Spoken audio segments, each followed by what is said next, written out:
Hold on a second. All right, now that we violated copyright, we can go through it. But yeah, no, I'm interested in it, and I probably will pick it up. I've got several of the other versions that I've looked through, and they look fine. They look like decent enough games. So I don't know that there's going to be any problem with this one. I'm going to eventually pick it up and take a look at it at some point. But I don't know. I still have a significant amount of affinity for the classic Little Black Books. Yep. So that's okay. What I'm playing. Sorry to interrupt. No, not at all. So we've got a lot of things. So a lot of things happened last week, even if there were no shots fired in anger. So the first thing we talk about is Melvin. You've got him low jacked, but Sergey told you guys that he had moved it. That he'd had, on one hand, he had at one point a couple of offers came his way to try and acquire Melvin. Now, Sergey was open and said, look, I don't know how they found out I even had it, but he said the offers were somewhat aggressive.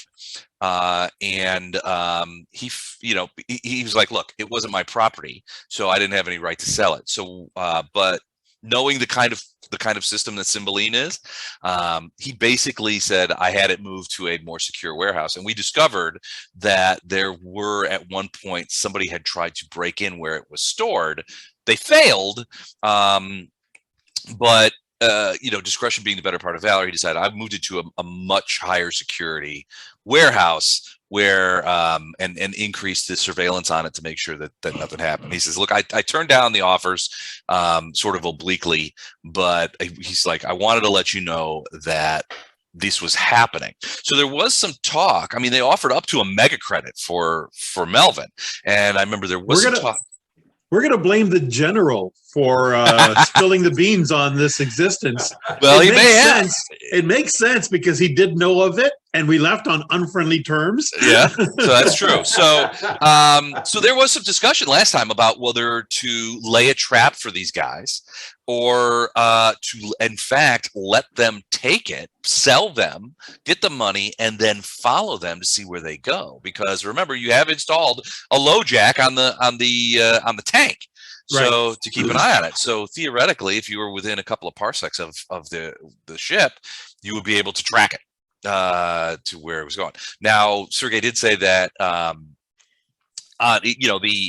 the offers to purchase came in anonymously over Lace, but the cameras outside of the warehouse when there was an attempted break-in showed what was indubitably an Ursay person. Now, you can't really tell from an anonymous note whether it's Ursay or human or what, and there was no corollary information. It was sort of this anonymous lift, but there was an Ursay involved. So he was like, do you want to? So he actually, Sergey was like, do you want to sell it to me?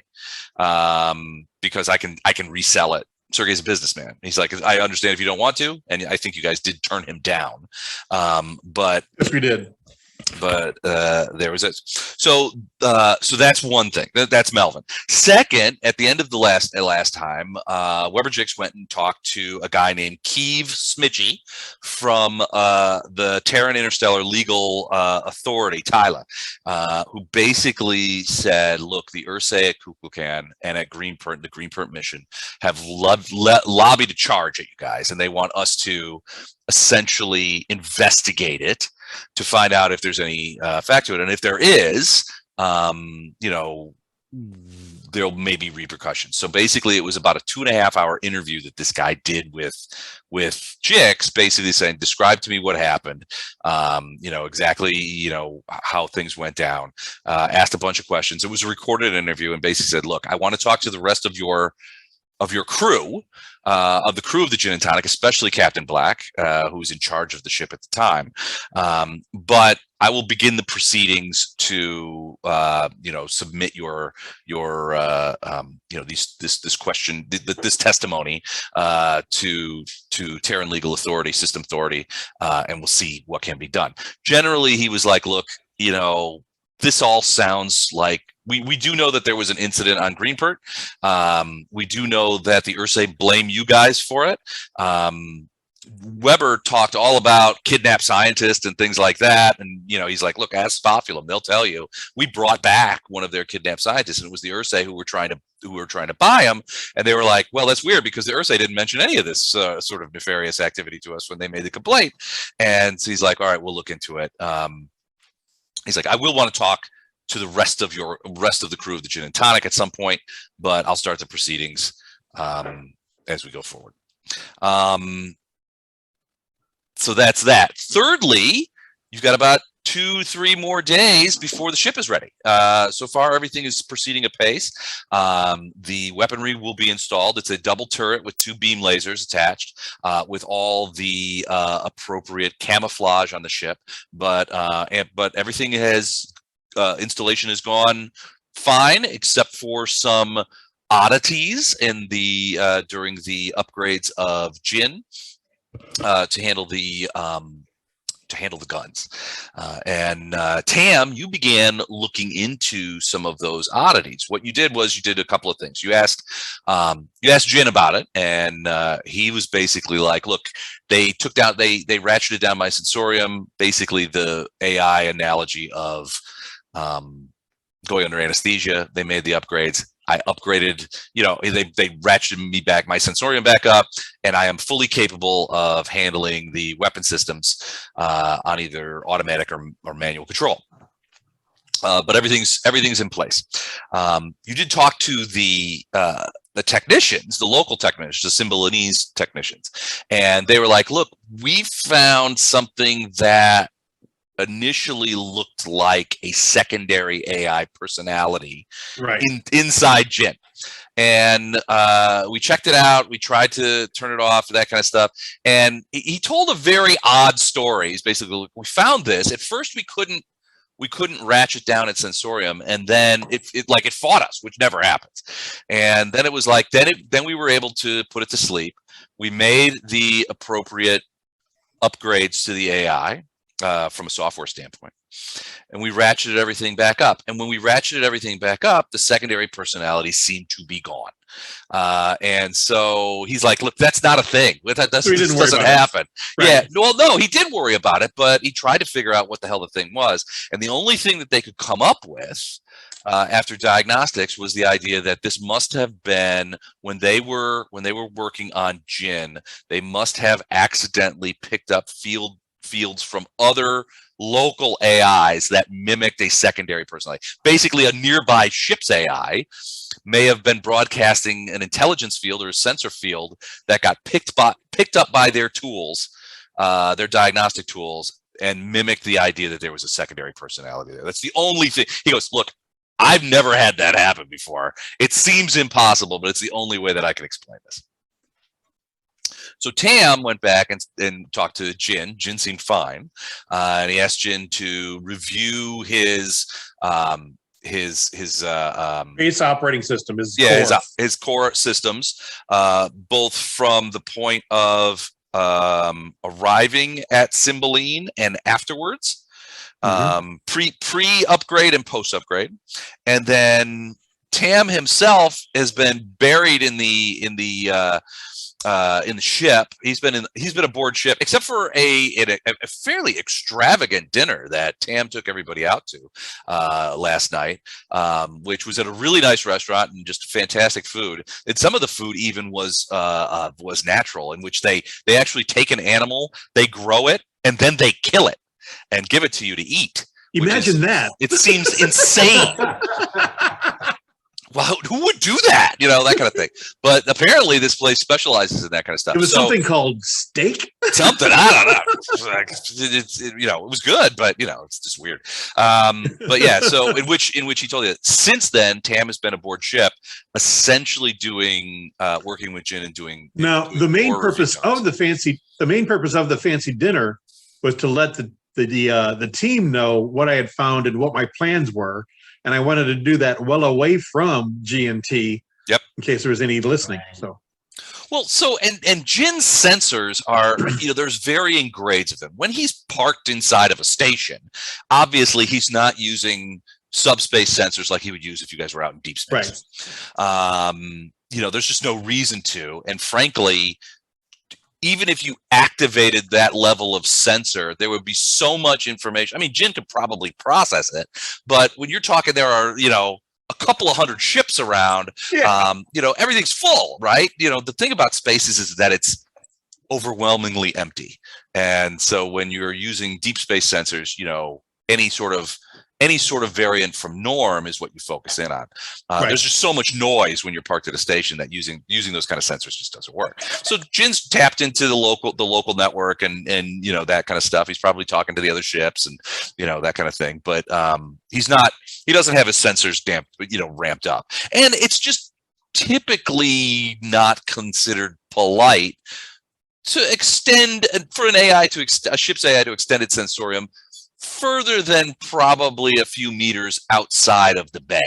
Yeah, the docking bay. Yeah. Yeah, it's just considered impolite in a sort of an invasion of privacy for to do sensors like that. And if he were to do, somebody would probably say, hey, knock it off, buddy. We're all friends here. You don't have to throw subspace sensors all over. Right. And the other thing is that the other ships will be able to detect it, right? So they've got their own sensors. So if Djinn starts pinging away at the ship, with his long range sensors, everybody's going to know about it, and they're going to make fun of him for being a butthole. A dick. Yeah, he says, they'll be like, power down, chorus boy. So, but yeah, so he's been on the ship pretty much ever since. The last thing is, we still have to get Security Chief Doyle a new arm. So we talked about it last time, and I sent out an email earlier today with some of the things on it. I don't know, Eric, if you had a chance to look at it. I'm guessing with a 9-week-old, probably not. But you do have that material, and I know Dr. Wagner had mentioned a couple of things of, can I do the surgery aboard ship? Can we do the calibration of neural lace? If I was to install neural lace in Security Chief Doyle, could we calibrate it here on ship so that we're not stuck here for 2 weeks? Because it's a 2-week process basically to get neural lace, and then the cybernetics have to be installed. And you guys don't necessarily want to hang out here in Cymbeline if you've got stuff on the web. The word basically is that as long as you have the equipment, and there will probably end up having to be some additional equipment for the ship, medical equipment that you'll have to purchase. But Dr. Wagner's skills are absolutely sufficient to the job to do this surgery on Coffin himself. It's trifling. What do you mean sufficient? Well, it's not. It's complicated brain surgery, man. You're installing the internet in a dude's brain. It's not. It's not that. Not yeah. rocket science. Well, kind of it is. It's brain surgery, man. But yeah, and if you were to do the surgery yourself rather than farm it out, it would cut a third off the price. Hey, essentially, nobody negotiates for me. You're not my agent. You don't get a cut.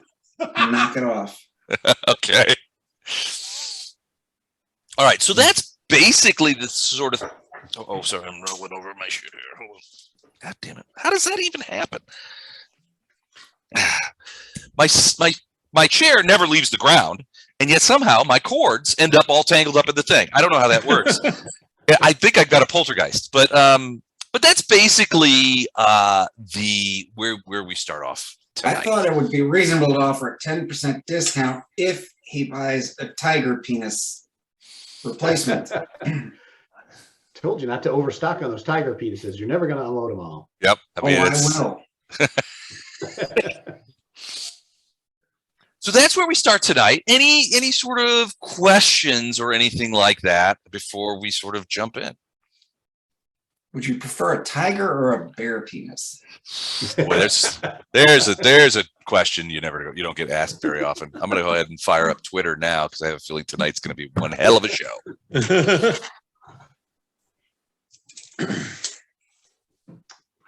Eric, do you want to take care of your arm first, since Matt's not here anyway?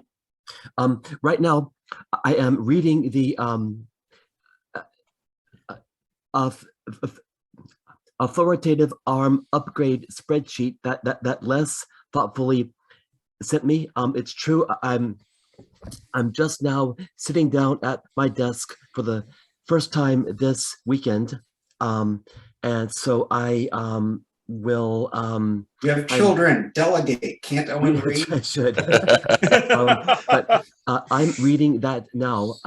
It looks fascinating. You don't need that catalog. Come over to my closets. Come see me at the med center. If you put Chimera's neural lace in Coffin Doyle's head, there's going to be all kinds of interesting things. Well, if he wants a 33% discount, you don't get to specify it. We're going to have some Eyes of Laura Mars shit happening constantly. Oh shit!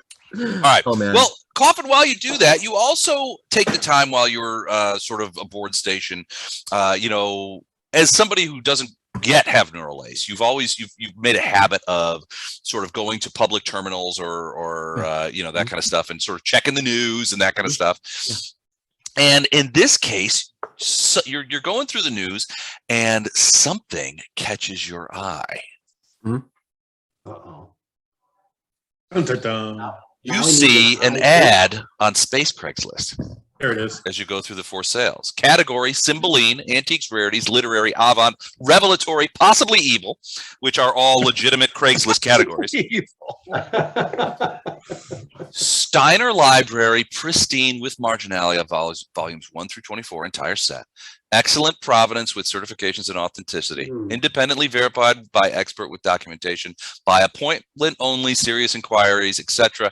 Message N. Palmer, Cymbeline Station. And there's a connection number. Fascinating.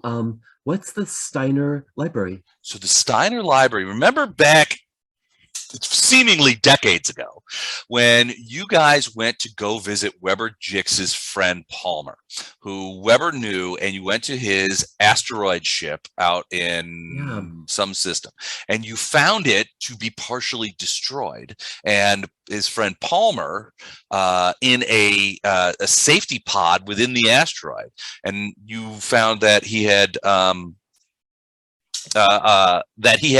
basically that his summer house had been attacked. After going through that, where you found traps and it was your first real encounter with one of those strange otherworldly creatures, you guys went with Palmer, and Palmer was like, what's Don laughing about? The phone number. You recognize that phone number? Yes. Okay. Yes.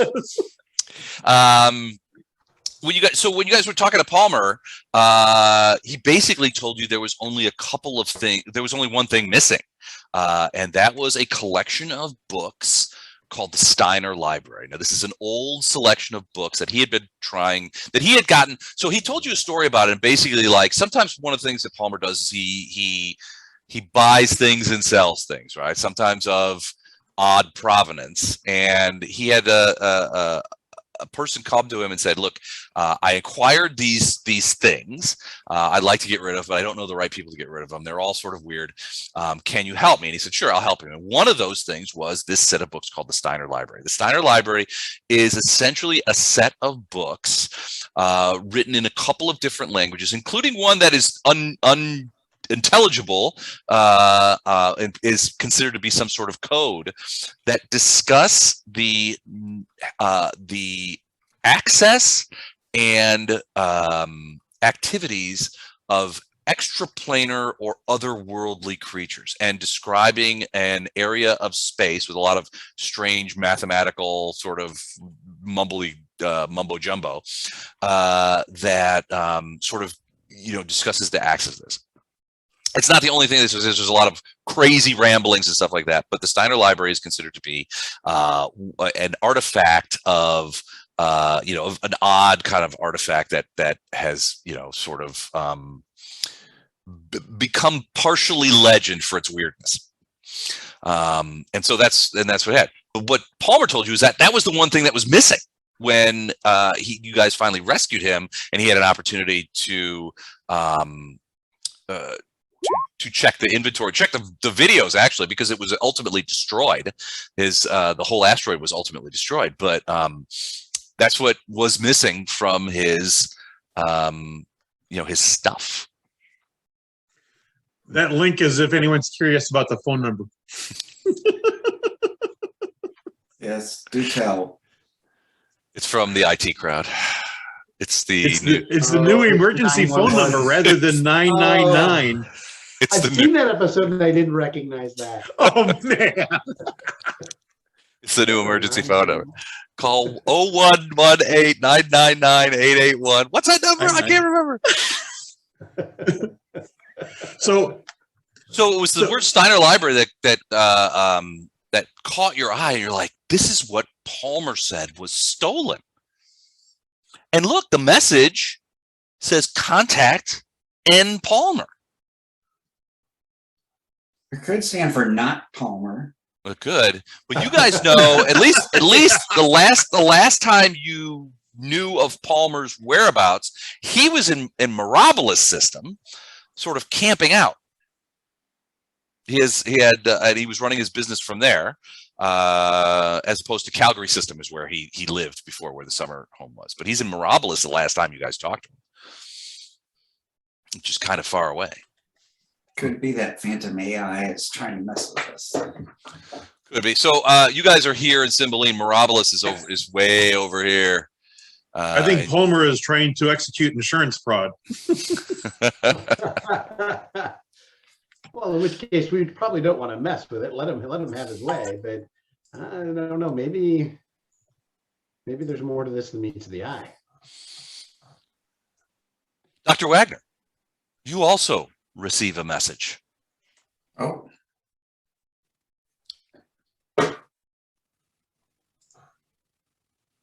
Do tell.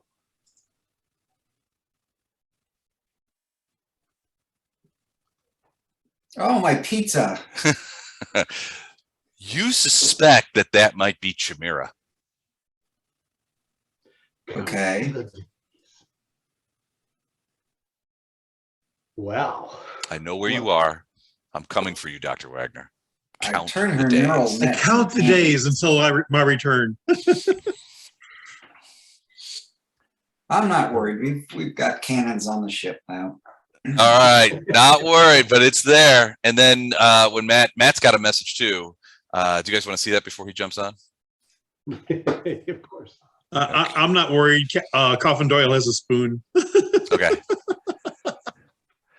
And so this message comes for Jix. Mr. Jix et al., crew of the freighter Djinn and Tonic, Captain Jet Black commanding, UV SETI registration under auspices of Pan-Galactic Bank of Terra, Sol. Be advised that our preliminary investigation into incidents taking place on Greenprint Station, Greenprint, is resolved amicably. No charges within Salamini space. Kukulkan is interdicted to G&T and crew thereon and individually.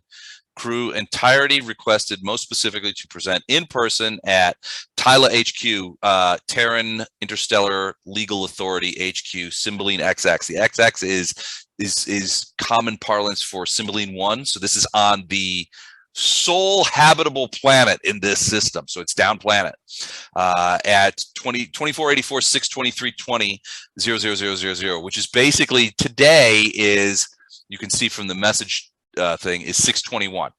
Your ship will be done also on 623 or 624, according to Sergey. And this says that you are to present in person at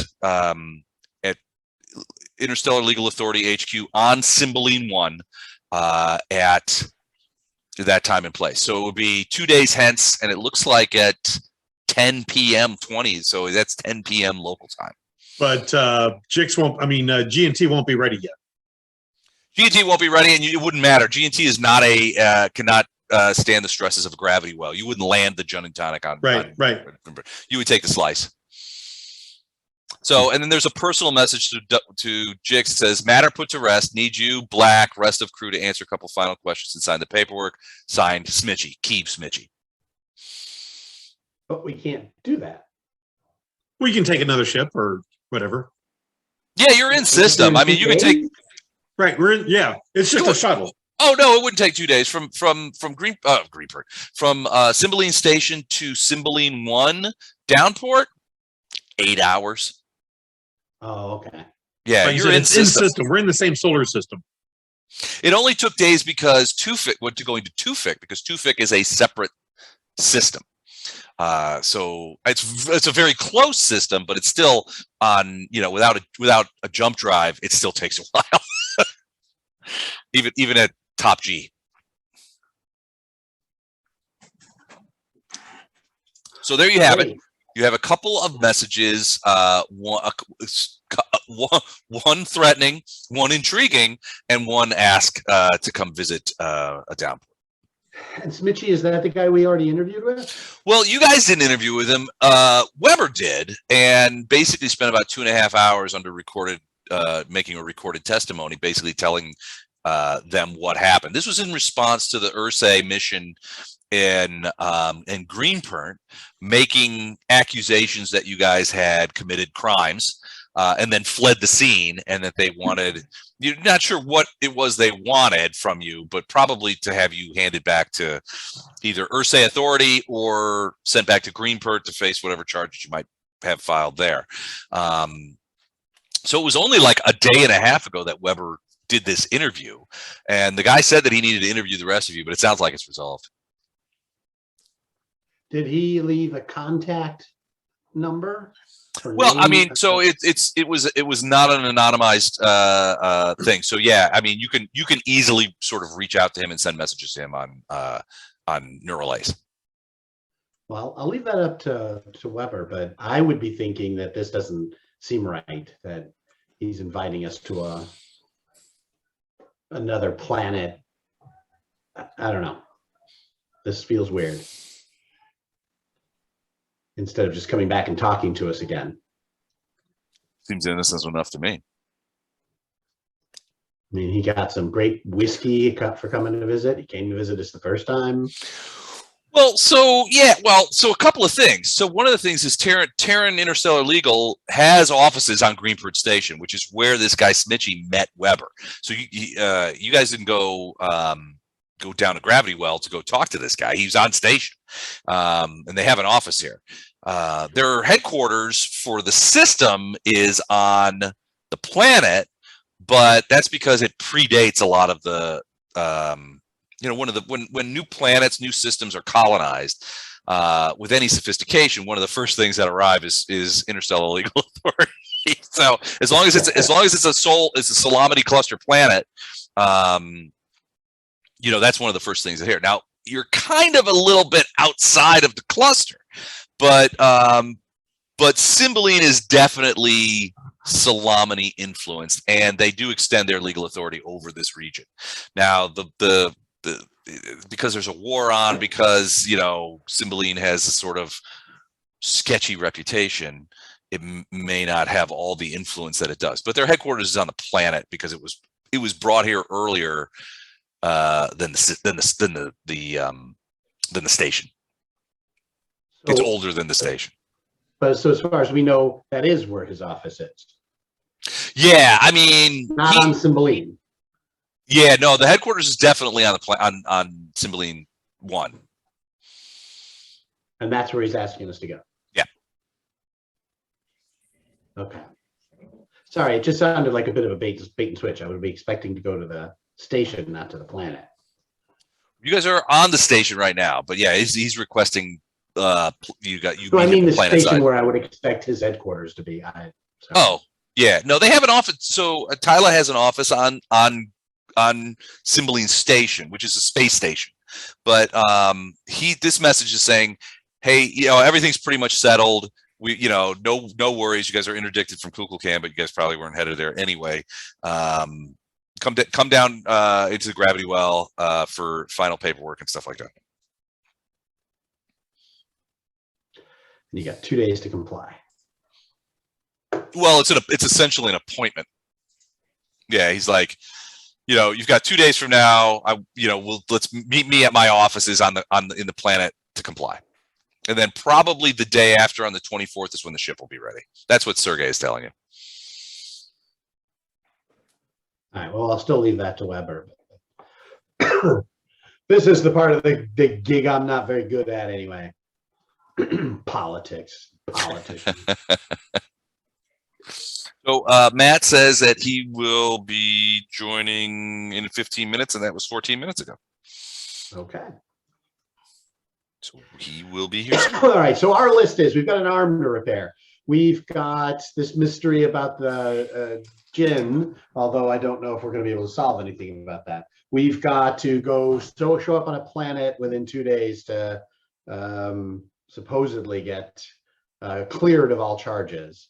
Mhm. And we've got somebody wanting to buy our little alien guy, or possibly steal it. Am I forgetting anything? Nope, that sounds about right. All right, guys, what do you want to tackle first? Wow. Geez. I have questions, but I'm gonna wait until I get my own questions organized so that I don't waste our time. Okay. So wait on your arms so you can do some more research. That sounds like, right? Well, Right. I'm looking at a flamethrower. Oh yeah. Oh yeah, hey, great. This is so They're not known for being precise, you know. Well, I get one sensor, one tool, and one weapon, right? Yeah, so that'll be the max in this particular arm. Is something that is a sensor, something a tool, and something of a weapon. And Les, I'm sorry. Does this Steiner Oh, yeah, collection that too. Mm-hmm. Does that go in the neural lace or the arm? It's a set of books. Yeah, that's not relevant. I forgot. That's another thing we need to look into is the Steiner Library now. I would like to at some point follow up on this whole Palmer thing, because that whole episode mystified me, left a bad taste in my mouth, and almost killed the whole crew. That's true. So I don't know. And Palmer. Let's see. Matt, can you hear us? Knock on the table 3 times, and I can. There he is, the man, the legend. So your video's off. Is that by design or? Apparently my Zoom is having some trouble for a second, but I'll be there. Just think of me in the void. All right. So a couple of things that you missed. There were several messages delivered.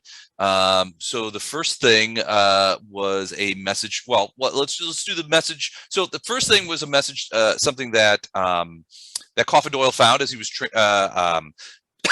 traipsing through a common terminal at the local pub, and that was something interesting on Space Craigslist.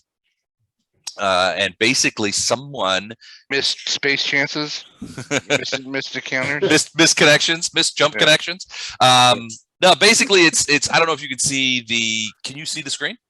Yes. Okay, so you can see it's for sale, the Steiner Library, pristine with marginalia, excellent provenance, blah blah blah, by appointment only, serious inquiries, message N. Palmer, Cymbeline Station.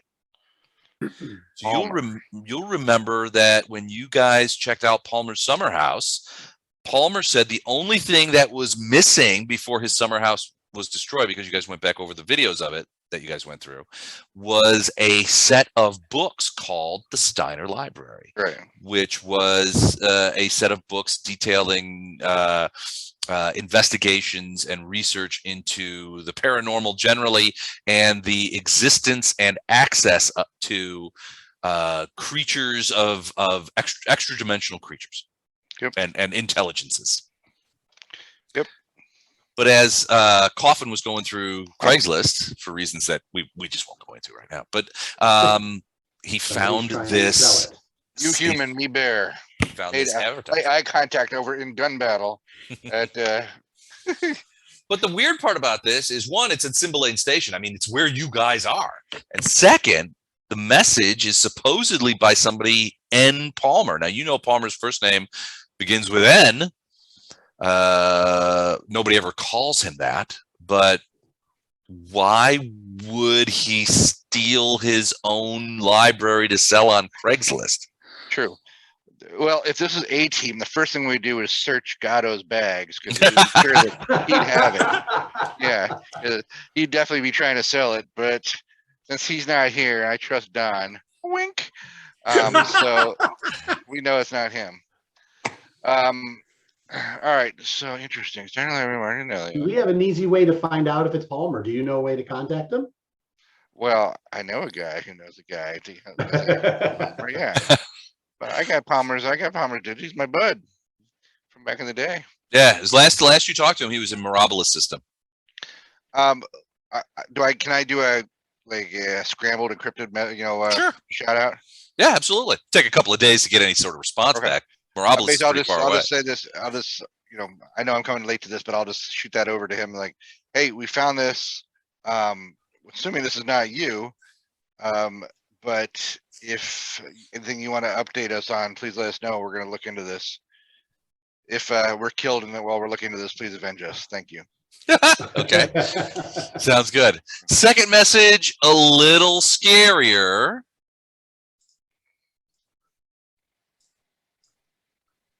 Addressed to Dr. Wagner, but it takes into account probably the past of Coffin Doyle as well. You suspect that picture there might be Chimera. This is the lady that Doyle beat with a spoon and the doctor tortured and mutilated her. Right. Yeah, she's looked better. Captain Black and I are in the clear on this one, right? Yeah. Question. Maybe Les, we need to take a vacation. I'm sorry. Maybe you could trade her a tiger penis and parlay. Yeah. Parlay a tiger penis. I'm sorry. Through what medium did this message from Shamira come through? So it came through neural lace and landed at Dr. Wagner's sort of inbox. You could see though, there's no record of a from, so it was sent anonymously. You don't know if she's here. You don't know if this was sent by subspace, from some other system. The record has been anonymized. All right, let's go to the whiteboard. What's our priorities here? We finished Space Dwarves off. Nobody has a zombie plague as far as we know. And did we get an arm for Doyle? Not yet. Working on that. Okay. All right. And then finally, the last message that came through subspace overnight was directed to you, Mr. Jix. Nice. Is it my future wife who's a You mean my future ex-wife? You mean Chimera? No, it's basic. It's from. I made it very clear that Coffin Doyle, Weber Jix is always looking for his next ex Mrs. Wife. The next ex Mrs. Jix. Yeah. So this was actually from Keeve Smitchy from TILA, the Terran Interstellar Legal Authority. It says basically, Mr. Jix, everybody in the crew, Captain Black, be advised that our preliminary investigation into the incident taking place at Greenpernt was resolved amicably. No charges within Salamity space. That's Terran space, essentially. Kolkolkan is interdicted to G&T and crew thereon individually. That means that you cannot go. You are barred from going to the home system of the Ursay. Crew is in entirety requested, most specifically, to present in person at TILA HQ on Cymbeline XX, which is Cymbeline 1, which is the planet, the one habitable planet in this system, where a subset of the population of the system lives, and where TILA HQ exists, and at 10 p.m. local time on the 23rd, 2 days from now. All right, so a couple things here. I think we can answer that, but I think we started this conversation last time, right? The last time we played, I think I was basically like, I don't think we need to meet. There's nothing to clear up here. We're all good. Let's do let's do a Zoom call. What do we got to meet in person for? We got technology. He's basically saying, the personal message to you says the matter's put to rest. I need you, Black, and the rest of the crew to answer a couple of final questions and sign the paperwork. Sure. I'm happy to go. First of all, I didn't say don't come in unarmed, so I'm planning to be armed. And secondly, if we do go, I don't think we should go as a group like, okay, we've got us all locked in a room. What's going to happen next? But I think maybe one or two at a time, one at a time. Yeah, something where if something happens to one of us, then there's a few loose strings can wreak havoc on the outside. I'm looking at you, Doyle. You're gonna go full Vasquez. Let's rock. Well, you heard him talking. He's talking about getting a flamethrower for an arm. I know. Yeah. He's already got a squad automatic laser weapon that he lugs around sometimes. As long as it has like a ladle that pops out the end or something that you can beat people with. A big one of those big industrial spoons, just like yeah. Wang. Reinforced titanium. We can make that work, dude. Captain's got a cudgel. It would be sort of an homage. Yeah. Those are the messages you got overnight. So, so you're right. There's a bit of a checklist here. So the next thing, Jet, you've been. So let's start with Jet Black. So the captain, as the gin and tonic, you have been popping in to see the guys working on the ship and talking with Sergey periodically, just to see how the progress is being made. You've observed some of the things that you've seen that the beam weapons have been in place. You've observed the controls being installed on the inside. Essentially, what you have is a multiple. It's a double turret independent, right? So the way it's set up is you can link them so that it's 2 shots at the same target, or you have different stations where you can unlink them and shoot at multiple targets if so desired, or have multiple shooters. There's a couple of different. They've essentially installed some of the control systems so that you can have Djinn do it, and Djinn is perfectly capable of doing targeting and stuff like that, or you can do it manually. To that point, Djinn has been upgraded to be able to handle the back office elements of shooting guns off of a spaceship, but from a targeting standpoint, from a use standpoint, Djinn, although competent, is not going to be able to exercise any greater competence by virtue of being an AI that a human or alien gunner would be able to do. I just want to know, is Djinn's new app labeled Daka Daka Daka or pew pew pew? I believe it's the pew pew pew module. Pew, pew, pew. This is a small beam weapon, so that kind of thing. But so you can, the controls are available for up to two individuals targeting individual beam weapons from the turret itself, so that you can link them, or you can unlink them to shoot. Okay. The camouflage is pretty good, but as a military man, you recognize that any naval vessel worth its salt is if you guys end up going up against a military ship, like the kinds that you've served on in the past, the likelihood of that camouflage being able to fake out military grade sensor AI is low. It's more like a really good paint job, and maybe one of those like plastic covers that go on the thing, than anything that's going to defeat serious military hardware. That said, your average freighter of the line is not going to have. It's certainly suitable for hiding guns from your average schmo. Right, and that's all I expected. Yeah. Did you have any questions about the weaponry for the technicians or for Sergey? It's more for you. Like if I'm looking at this supply catalog, right? Yep. Which guns did we just get? What's the damage rating on it? So you got 2 beam weapons. Let me. It's in that email. Yeah, which I never keep. Sorry. Oh my god! I spend so much time on these emails and nobody ever keeps. Hold on a second. Under heavy Yeah, weapon. I didn't even read through all your adventures. Les, did you have a good set of adventures while you were off? I did not. Oh, all right. Yeah, Everybody's sick, and no one's happy. All right, Rona. No, sadly, just regular old shit flu. I'm sorry. Yeah, I think that's what my son has too. I thought I went and got a test a little while ago, but he just got a spike in fever around an hour and a half ago and started coughing up a storm. I'm like, where did this come from? I'm sorry. Poor little fella. I'm sorry. I just had the email. I was only joking about deleting it, but I have so many emails. How long ago did you send it? Oh, ages ago. All right, hold on.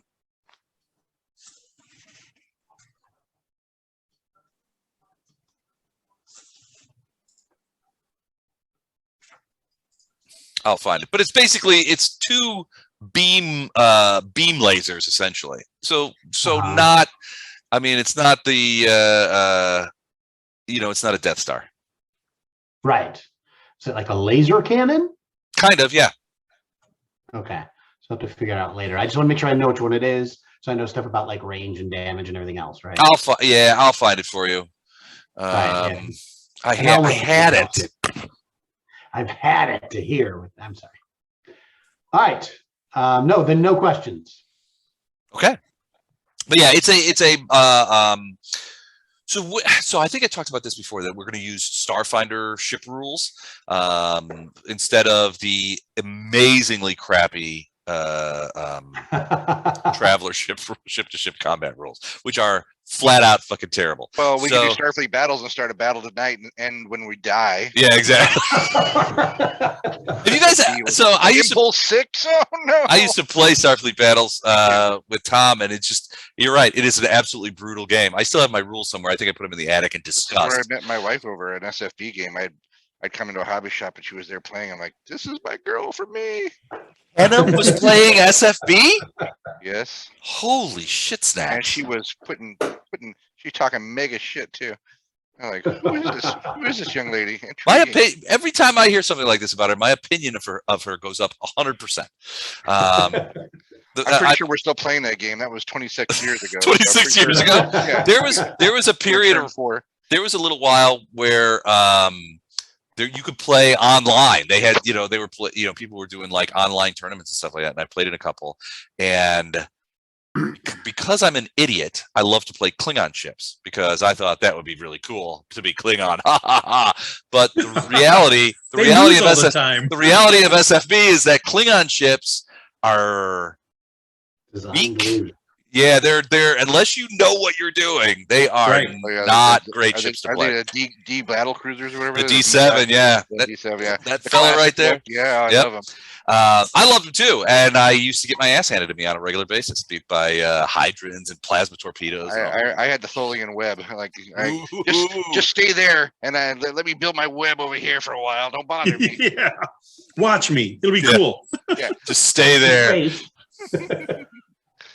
Oh yeah, good times. Good times. I can't imagine starting a game now. I feel the sand slipping through the hourglass too fast now.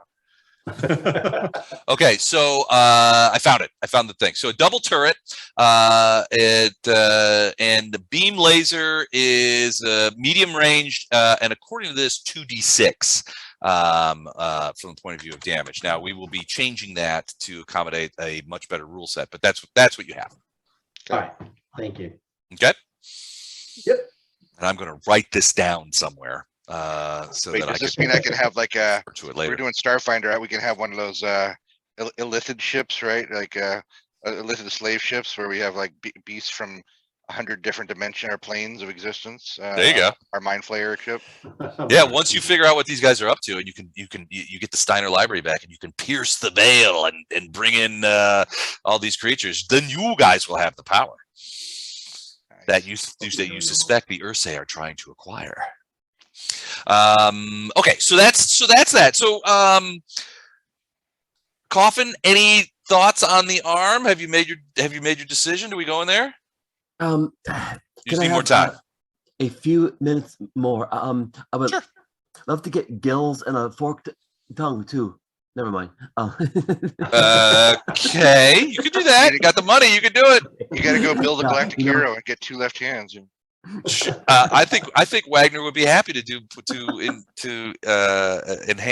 in any augmentations that you so desire. Got you. He may anyway. Yeah, he might. Galactic hero also had tusks, as I recall. A little mark, Dr. Wagner was here on your pancreas or something. All right. Speaking of Dr. Wagner, so Dr. Wagner, you have an opportunity while you're here at Cymbeline, if you're going to do the surgery for Coffin, then you probably need to upgun the medical technology of the sick bay in the Djinn and Tonic, which you can do, and the equipment is here. But there's some costs associated with that. It's probably going to cost you in the realm of, depending on how you want to play this, between 3/4 and 1 mega credit. Holy crap. Well, But you will have a but if you do that, you will have a fully functional life support system, cryobank.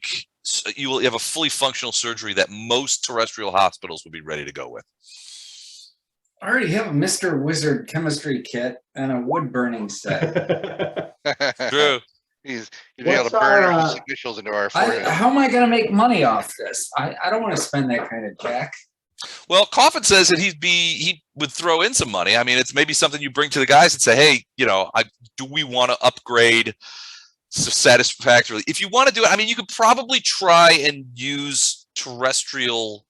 You know, you could try and use system resources, right? But so the idea is, you know, you find the local hospital and you say, I need an operating theater for a couple of weeks, but that's not going to work for you because then they're still going to charge you, and you're still keeping Doyle on station for the time it takes for his neural lace to.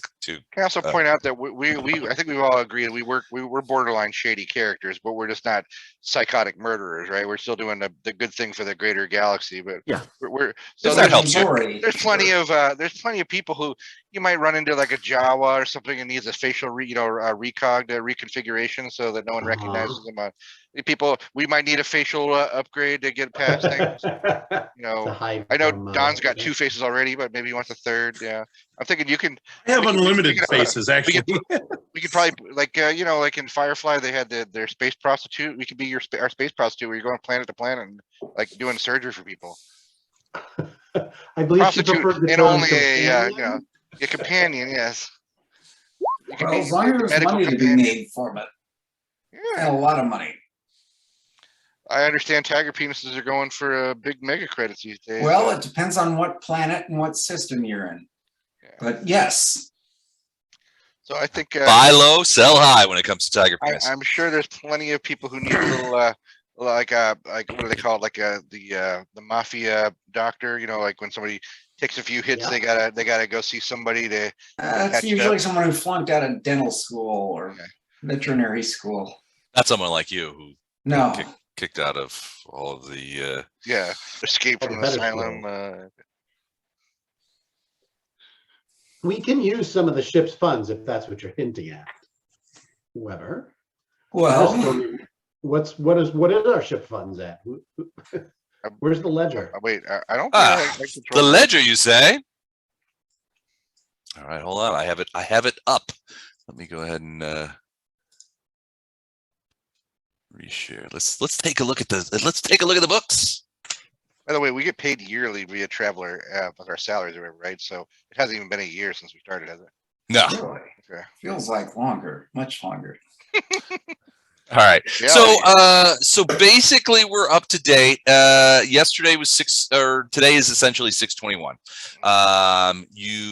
The last time you sold 2 Fic bourbon, 1 pallet to Sergey for 120 kilocredits. And that goes to the thing. So right now your cash on hand is 1.306.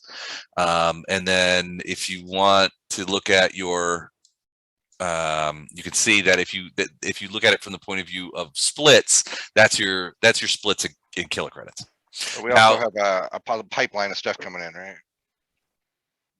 What's our Well, we gross haven't revenue? done anything income-wise in a while. Oh yeah, we haven't done any Ewok pelts or something for a while. No. Bear porn not big on Cymbeline, I understand. We're gonna have to. It's just one of those things, man. It's all about personal taste. And then they don't have any. Hey, by the way, I just want you guys. Nobody has formally recognized this, but if you look behind me, you can see that my background and Dan's background is the same place. Nice. Nice. I was looking at that, but I didn't realize there was a background for a second. I was like, that's when Alexa's son's grown a beard since I last. No, Dan was kind enough to meet me at Disney when I was in Florida, and we went to the Polynesian, and we had a couple of drinks, and it was nice. Patient enough to wait 2 hours to get in there. Well, when we came out, I mean, we walked right in, but because Dan made reservations, but when we came out, there was a whole line of people wanting to get in. So we were like, suckers. It was great. So thanks again to Dan. I just wanted to point that out, that Glad you had a good time, Les. I'm sorry Yeah. that some of your other parts of your missions didn't go well. Did No, you go to it's Vegas all right. too? Yeah, I got Vegas actually went well. We may get two new auto clients out of it. So GM, who's already a client, and brand new, and they approached us, was Ford. The guy came up to me, and he was very specifically interested in search audits. He's like, "We need help." Wasn't Chris Copeland's sidekick? Was she was at Ford for 4 years? She just left for a video game company. I'm talking about what was her name? But she might know a guy if you need a guy in there. We can talk about it later. We're talking about Okay. I don't waste people's time talking about advertising nerds. Are you talking about the chick from Catalyst? I can't think of her name. I'll come up with her in a second. We'll talk about it later. Okay. Okay, but yeah, so you guys have some funds, and depending how Dr. Wagner rolls when he negotiates for this, you guys might be able to seriously upgun the medical facilities on the G&T. So we've got like 1.3, and you just said it's going to cost us like 1. Well, according to Wagner's preliminary estimates, based on what he's going to need to do the surgery, comprehensive surgery on Coffin Doyle, between 800 and 1,000 kilocredits. So 1 million mega credit. No, 1 mega credit. 1,000 kilocredits is a mega credit. Okay. Well, okay, yeah, 1 mega credit, but we have 1.3, so it would take most of what we have. If you have to pay the full mill, yeah, and you're still shy on the money that you're supposed to pay Sergey.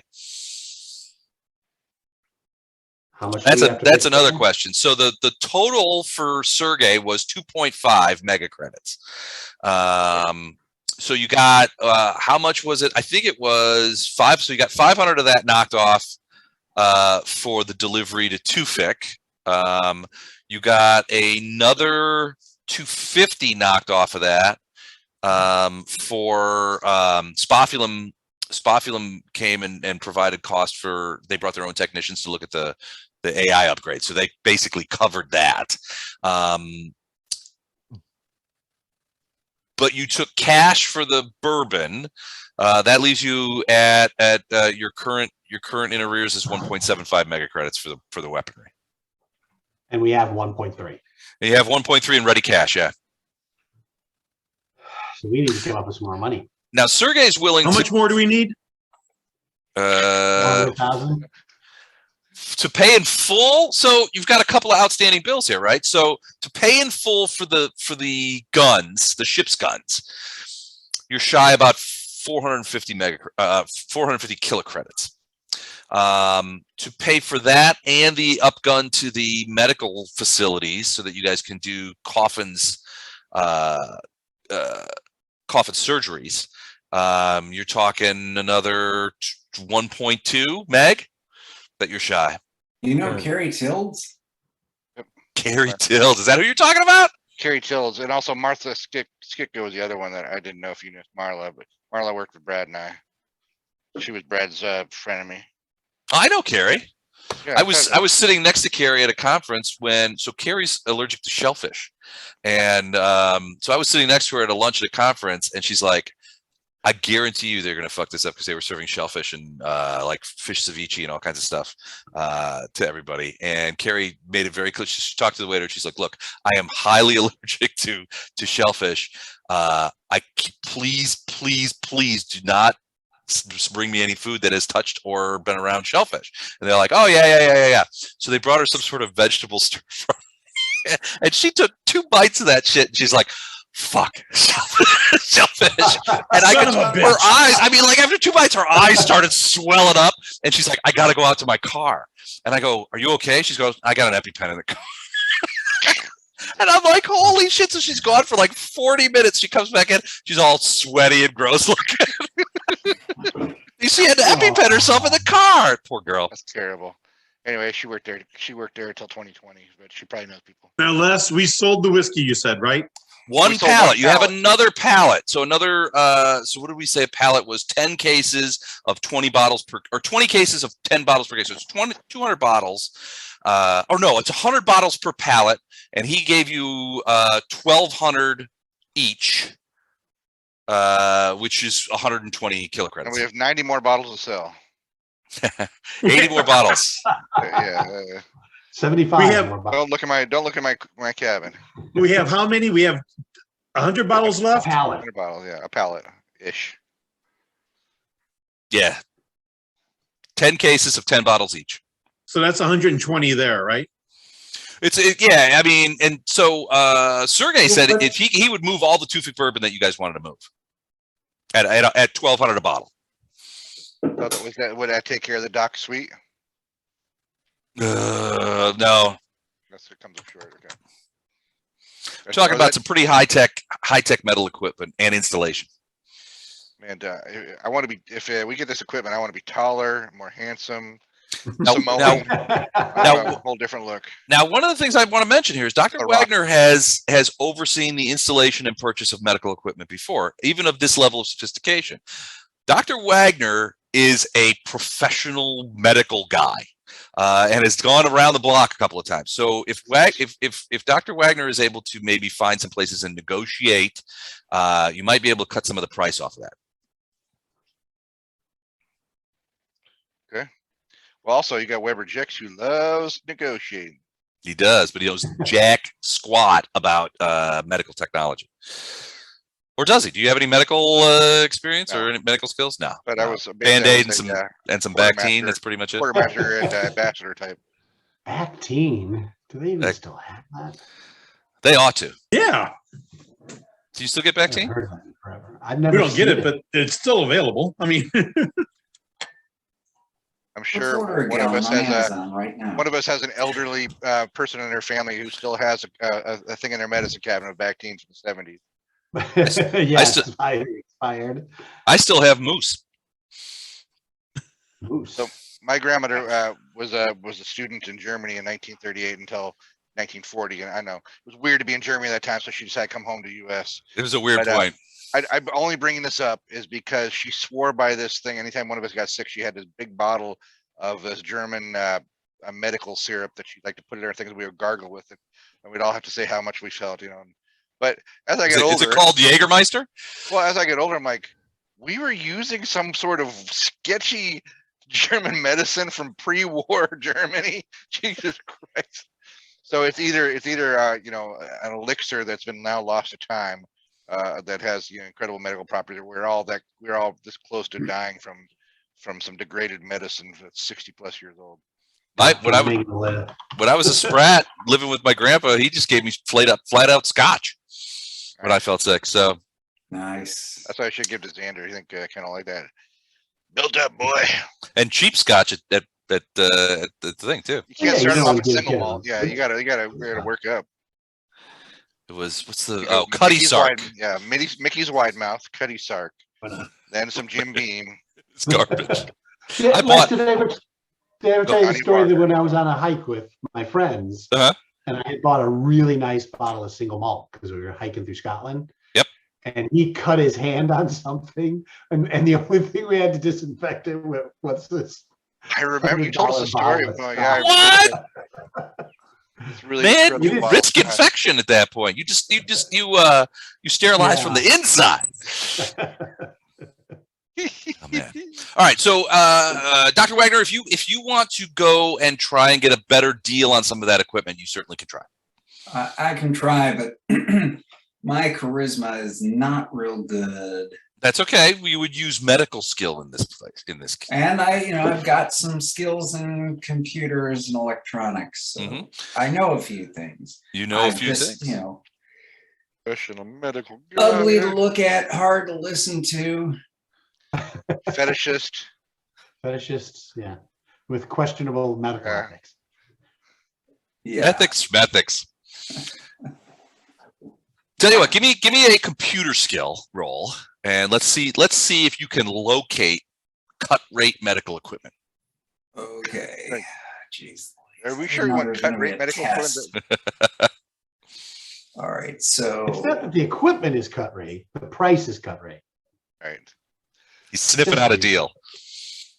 Have we got a deal for you? okay, here we go. By the way, while he's doing it, I'm shopping for a new half cape for myself, Lando Calrissian half cape for Gotcha. my next You, business. you go to the Half Cape store? Yeah, you remember I let Eric wear it around his nether regions to Oh, on the planet, yeah. so Got it all. that one we burned. It's covered with cordy and blood. All right, so yeah, so a 9 is good. You through some extensive searching over the neural networks, you do find that there are a couple of places that you suspect that the equipment that you need can be had for a lower price. Nice. So give me a medical roll to see. I'm assuming you're gonna go and talk to these people. Shouldn't I take our wheeler dealer with us, or? It's up to you. Sure. You know, once they find out how much penis I got, they'll be ready to deal. Hold up. That's what he says Great. every Friday night in college. It's Did they in find the out how much bag. penis I got? Hold on, I gotta tweet that. Once Then they you're recording us. find out how much penis I have, they'll be willing to deal. That's a nice one. That's what she said. That's our first strong contender for 2022's quote of the year. All right, so you want a medical check now? Please. All right, pull down your pants, bend over and Cough. cough. All right, here you go. Ooh, yeah. So you get there, you take a look at this medical equipment, and it's actually, well, frankly, you think that it's the kind of medical equipment. It certainly will do the job that you need it to do. The price seems to indicate, and the guys that you're talking to who do not seem to be medical professionals themselves seem to indicate that this may have been diverted from its original recipients. It feels warm. Oh, look, there's it's still brand some new. blood on it. It's brand new. What they do tell you is though that they cannot install it for you. Now you feel fully competent to be able to install this in the sick bay, but they can't do it, which means that they're willing to give you everything you need for about half a mega credit. Wow. Because installation's Would off you the knock off for a bottle of? Can I use any of my skills of? What skills you got that it'll Okay. apply here? I got streetwise. I got interrogation. I got liaison.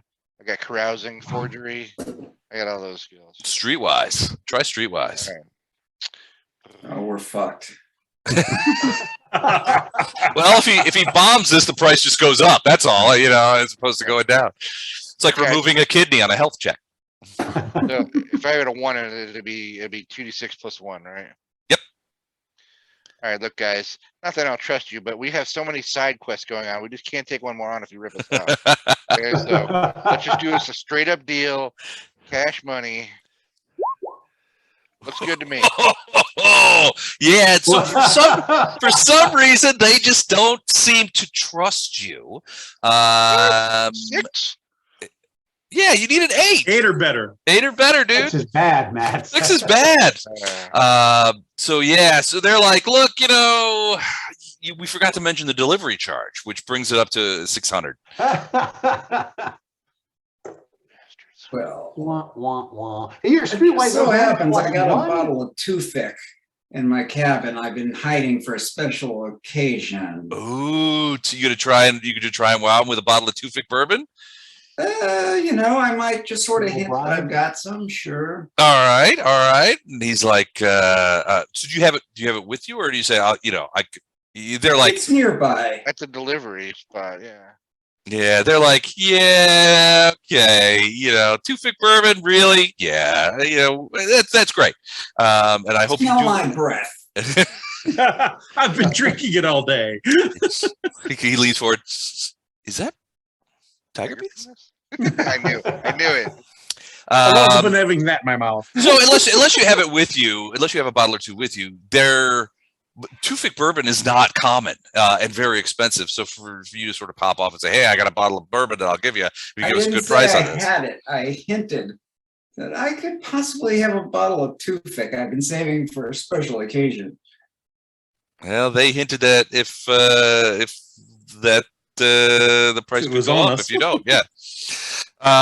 No, they're like 600 is right, and they're like, yeah, if you can, we could give me a quick. What skills do you have, Andrew? Skills? Yeah, I know you got medical. I know you got computer. Medical, carving, computer, cutlass, electronics, medical. What was the first one? Carbine at 1. Carbine. Carbine. Give me 2d8 just to try and convince them. 2d8. Okay. You know what? Or 2d6. I'm sorry. 2d6. Sorry. I don't know where 2d8 came from. Let me know when you're gonna come back in this conversation. I could always just come back with a bottle. 9. Okay, so you hint around and say, "Hey, look, I may have a line on some Tufik bourbon that I'd be willing to share for that good thing." I mean, that's what you're sort of hinting at, right? Yeah. Okay. So they're like, "Well, you got a couple of bottles of Tufik. We might see our way clear to reduce the price to, I don't know, $5.50. Brought, delivered." That sounds in the ballpark of doable. Let me talk to my colleagues. All right, we'll be here. We'll hold it for a day for you, but after that, we've got other customers. There's nothing we could do. We got to serve the market. I understand. Okay. All right, so $5.50 on the medical technology, which is pretty good. Okay.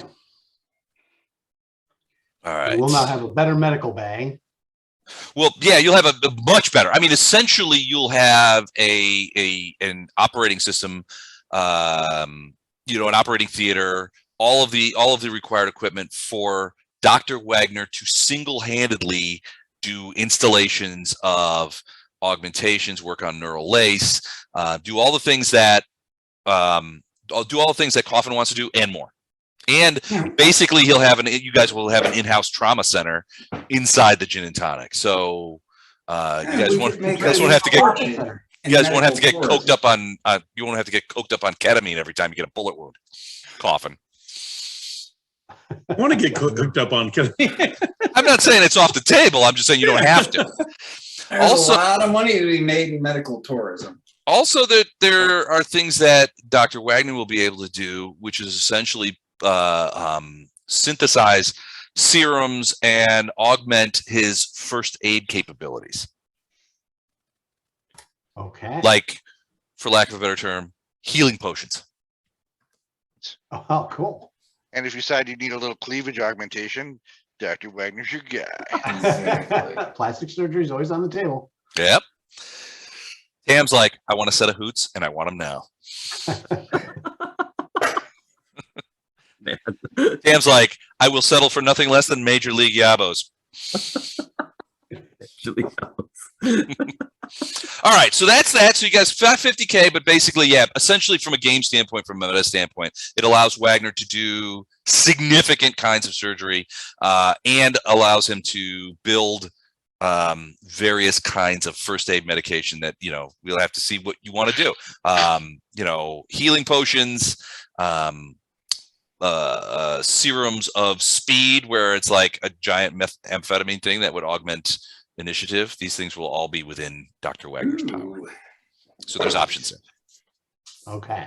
I say we go for it. Price is right. All right. Yep. I agree. Mr. Tam.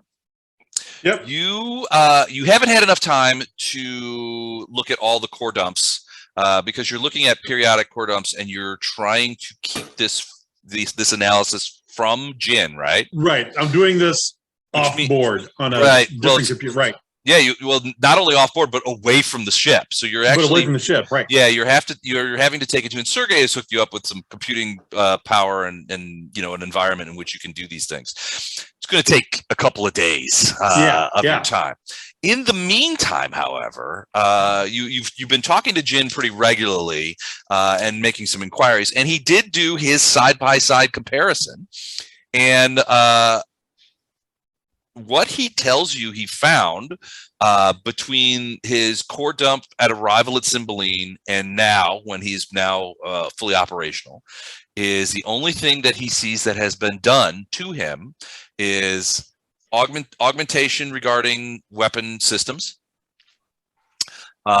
Some augmentation from the point of view of enhanced efficiency for UMB processing, basically your food processing and oxygen processing systems. Those have been upgraded as well. Those look pretty standard, just like you guys been out of shop for a while, and he just got some software upgrades there.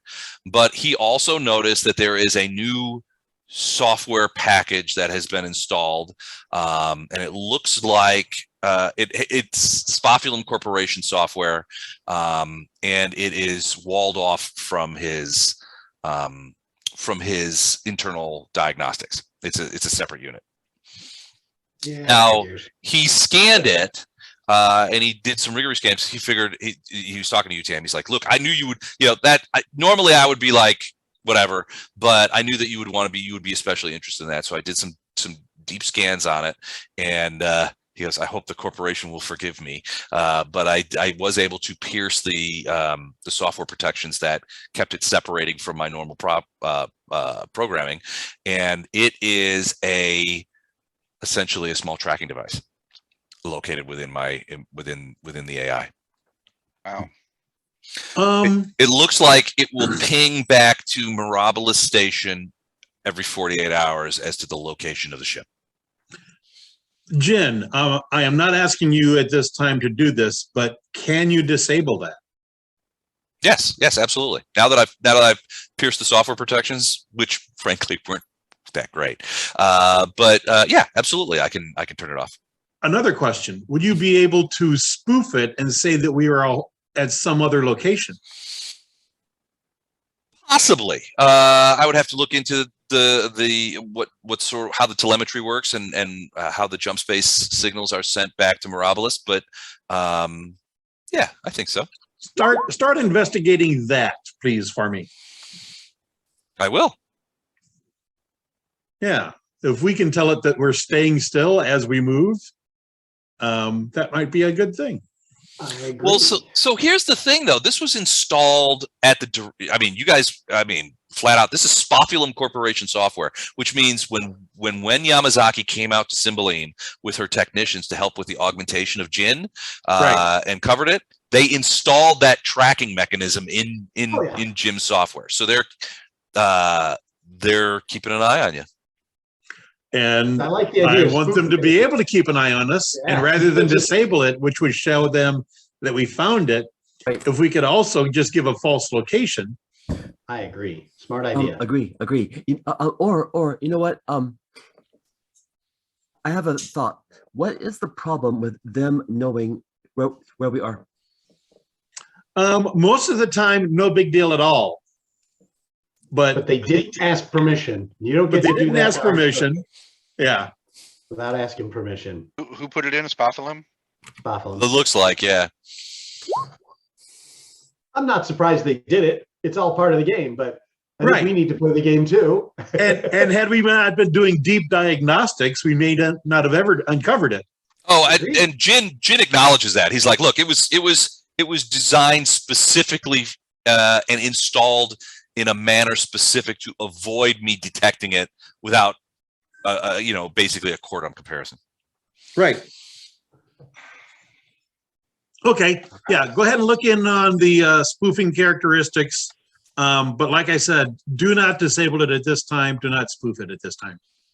I can see how it could be useful later, where we basically stick it to somebody else's space bumper and head off. Well, it's primarily software based, so it's not something that you yeah, can like. we can't Yeah, transfer it. it's not like a module. Metaphorically speaking. space So bumper. that which is an interesting point because Melvin's low jack is a physical module that Right. is separate from any sort of computer activity that maintains the internal whatevers that keep that creature alive. Because you remember when you got that tank, it wasn't a cryo tank. It was alive in some sort of nutrient bath. It was just swimming around in there. Right. So there's obviously some sort of software that you know, a computer technology that controls that. The low jack that you guys installed is a physical mechanism, which is kind of like, you know, the old phrase, if you're dealing with very technical people, go lo-fi. Go low tech, and they won't notice. They won't notice it. So yeah, it might not notice a cunningly hidden but physical low jack on a highly technical piece of equipment. Whereas software augmentation, they would notice. Doke. All right, so that's that. So he's still, so yeah, you haven't got any results yet from the court. I've still got some days on my research, and yeah, you've looked at a couple and you don't see anything. So you started. The logs I'm looking at predate that. The logs I'm looking at are the original core ones, because I want to see if it happened, if anything came up between when we originally had the GMT and our little escapade with the space monkeys that could hyper jump on their own and stuff like that. Okay. So yeah. So do you start at the beginning and you're moving forward in time on the core dumps? Yes. Okay. All right. You've gotten through a couple of months, and these are all automated query. Right. Yeah. It's essentially the AI version of a VLOOKUP. But yeah, so far nothing. Okay. All right. All right. So, Coffin, are we in business? Yes, sir. I just sent you via email a proposal with line items and a budget. Gotcha. Okay. So, wow. All right. Cool. Cool. Now, do you want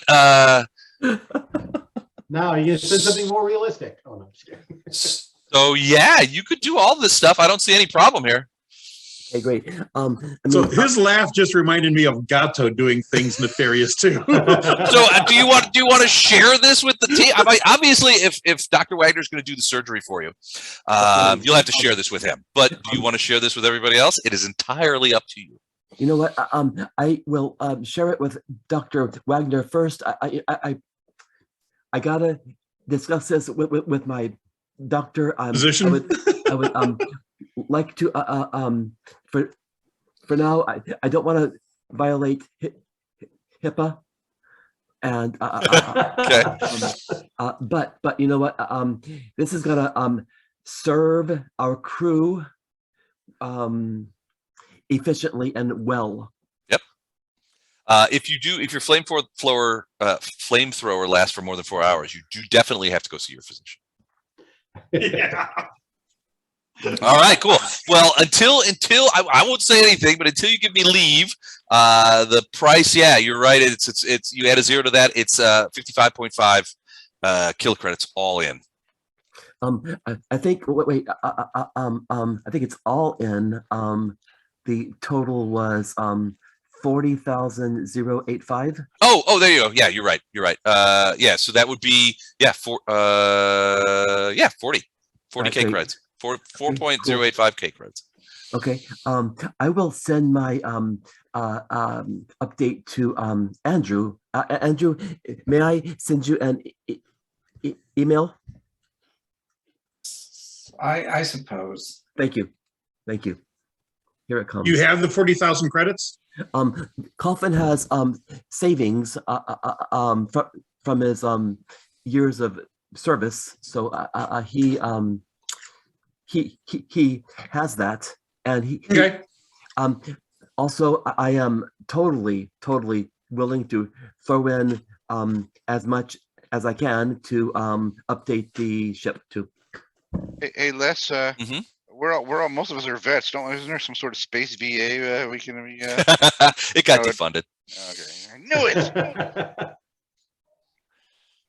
No, I mean from a healthcare standpoint, this is so regular healthcare is kind of, I mean, if you get shot, yeah, then you go to a terrestrial hospital and it's more or less free. This is augmentation. So this is essentially the space version of elective surgery, which is why there's an expense attached to it. Insurance anyway. Yeah, it would not be covered. All right, so that is a lot of a thing. So have you guys thought about what you're going to do about that Steiner Library ad? We're I would love to have definitely it. We Definitely, we send sent a- the message to Palmer. Yeah, Oh, but right. I think we We're just gonna wait to hear back. no. I think we need to send out a message, at least sleuth it out to see if we can find anything else. Can we send Djinn out to look first, just so you can find any digital fingerprints we could follow back? If you have that kind of ability to do that kind of sleuthing, or is there? Cymbeline's not really. I mean, you can do some basic kind of go-tos on the name and the number and stuff like that to see things. But Cymbeline Station's network capabilities, I mean, you wouldn't necessarily be able to get beyond what would be considered routine available internet.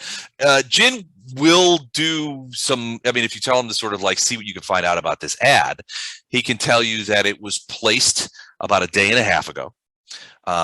There is no one at that number by the name. That number is not associated with anybody named Palmer. And of the our Palmer, of the several Palmers and variants of the name Palmer that exist on station, none of them have that number. Okay. The number that it's attached to, even though it says N Palmer, is it's not a local number; it's a ship number. Okay. So that number is so when you have messaging numbers assigned by local network, what happens is you have essentially a series of static IPs, which are for station residents and that kind of stuff, and local system people, right? So if you're Sergey, your number stays the same from the point of view of the network. When you have a variety of ships coming in and out of network, like you guys, right? Like the Djinn and Tonic itself. So when the Djinn entered Cymbeline network space, it is assigned by the station AI a messaging number, essentially. And that number stays the Djinn and Tonic's local number until the Djinn and Tonic leaves or requests another messaging number. So what happens is there's two different sets of numbers, and what Djinn is saying is that it's not a static IP. This isn't whoever placed this ad is not asking for responses to come to a residential static IP address. It's what the easiest explanation is that it's another ship. So can our AI give us a quick analysis of inventory? How many ships are in a system right now? Like, is it like in system? 7? More like hundreds. Yeah. Okay. Hundreds, yeah. Okay. So This it's is not a gonna go major down. spaceport. Yeah. I was just Yeah, wondering it's if there's, it's a major system, and remember that this is a system that is currently at war. So there's a lot of freight coming in and out. There's a lot of ships that are being repaired. That kind of stuff. not this guy, but some of us have some pretty crafty computer skills. Is this something we can send our request like, hey, we're kind of interested in this. That sounds pretty cool. But not have it track back to our ship. Probably. I mean, it I would want depend that on to somebody voice. with significant computer skills. I could actually just go on the station. Anyone can just go on the station and inquire from there. Sure. I just want to make sure. Let's say that they're wired somehow, and they can track us back. We're potentially known associates of Palmer. We don't want them to know it's us, right? So I'm just looking at what's the most. Right, but tracking back to this station wouldn't be. All right, that's fair. Problem is with that, and you would know this, Tam, is that sometimes, depending on where you do it, I mean, there's obviously public terminals available everywhere for people to do exactly what you're describing, and they are assigned static IPs, and so what you're describing would work. Those terminals work in some ways like ATMs, though, in that they have cameras attached to it. I've been reading like a series of various thrillers and spy novels. Hey, so I'm super Les. paranoid right now, like, they're always on to me. Les, Yeah, cameras do not worry me at all. I was going to say Him at all. All right, so maybe we send Gawker out to for a little texting with somebody with whatever face you choose. Something that can't be traced back to us. he uses Captain Black's face. What? Yeah. No, that was wrong. That's wrong. No, I give you a tiger Part of penis us did mustache. not It understand. doesn't actually look like you. So is that what you want to do, Tam? That's what I'm gonna ask him if he can do Yes, that. and I Yeah, use so- Melissa McCarthy's face. Okay, Melissa Okay. McCarthy done. Space McCarthy. All right. So you go to a public terminal with Melissa McCarthy's face. And I use a voice regulator to disguise my voice, like I'm a female trying to disguise my voice. Well, you could keep it purely text if you want to. It doesn't necessarily have to be a voice thing. So you send basically what's the message say? Oh, that'd be me or you. Matt, what message do you want me to send? Yeah, I would say, saw your ad. Could you put the ad back up? I just want to make sure I'm referencing everything right. Yep. I see looking at the other ad. Hold on. Saw your ad. You sound hot. Okay. We should hook up. Yeah, I know where you are. I'm coming to get you, Dr. Let's Wagner. hook No, I'm up. not answering. Okay, I got it here. Space Craigslist. Okay. 9/11. Hey, looking. Sound very legitimate. Yeah. Totally human. Sounds very legitimate. I'm interested in this. What are we talking cost wise? Can you ballpark a cost for me?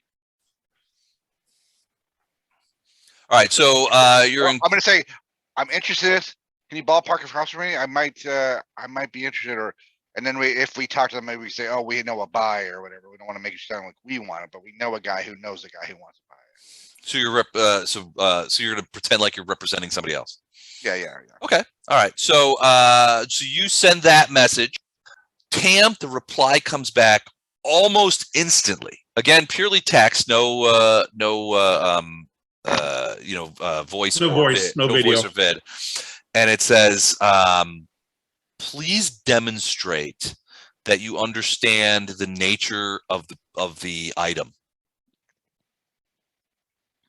Basically, they're asking if you tell us that you know what this is about so that we can tell if you're serious or not. Is Steiner Library, at least there's some public domain knowledge of Steiner Library? What it Yeah, I mean, not much detail, but I mean, yeah, I mean, it people have heard. I mean, you can find out some information out of it. like if it's Ark of the Covenant, we all have like a basic understanding what the Ark of Right. the Covenant is. Okay. Right. Okay. Yeah. So, Don, you want to handle that? Psh, yeah. I got 2 in mint condition right now. Looking for a third for my everyday driver.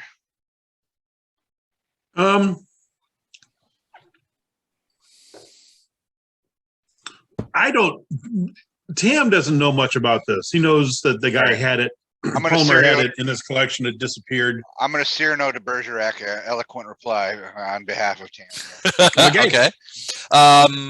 So basically, I mean, how do you want to go at this? Do you want to go at it from the point of view of like you're describing what it looks like and what it contains, or It's like- describing the provenance of it? You know, and say, You want to give me a quote from the volumes, and I'll put the quote in.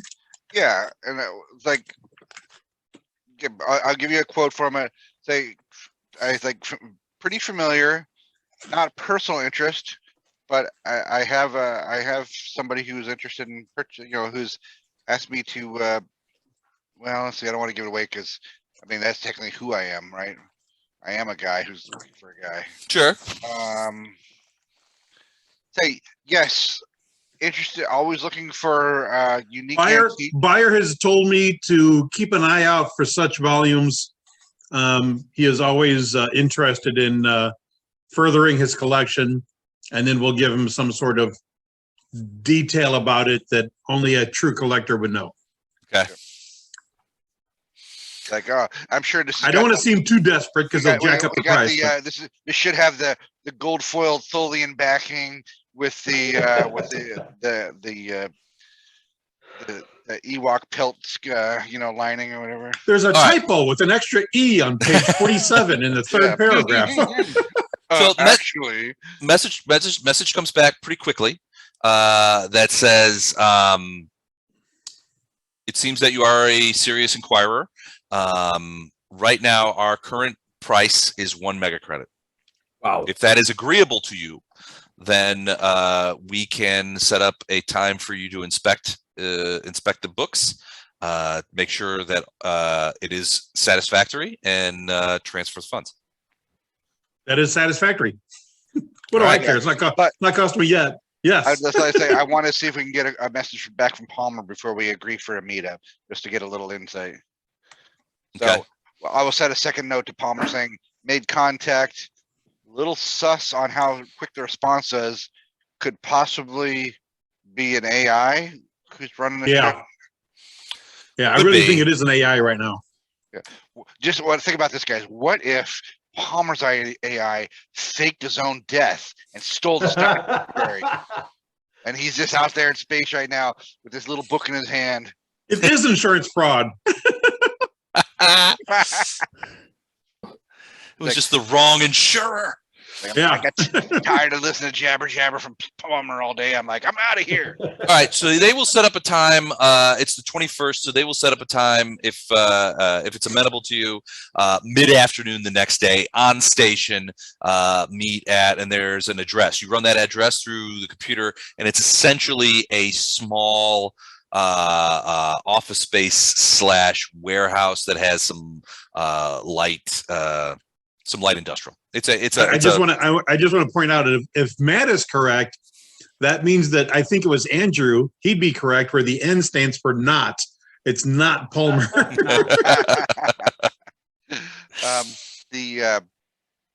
trying to think about it. So light warehouse, so it's perfect murder zone where they can quietly kill us and dump our bodies somewhere. But there's a long line of people waiting to kill us and dump our bodies, so It's true. I'm not too worried about this. Get in line. You know what? Get in line. We should have one of those Tarantino scenes where we invite all our bad guys to the same scene and have like a Mexican standoff where they just kill each other and Well- we pick up the pieces at the end.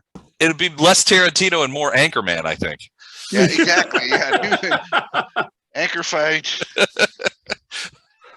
That escalated quickly. Yeah. Buenos dias, bitches. All right. So basically, the next day afternoon, you think, Weber, that that your messages you should be able to get a response back from Palmer, even as far as Mirabilis by that time. So hopefully, you'll know a little bit more.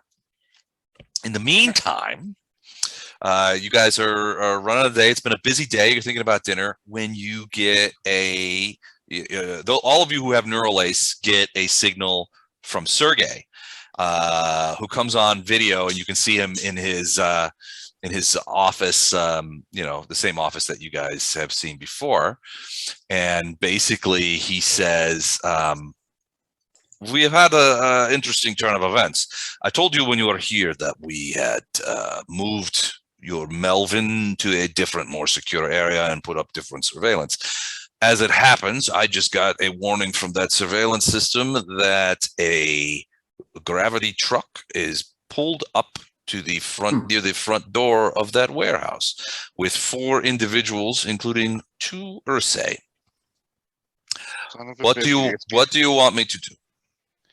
How close are we within area ability to take action before that truck skedaddles?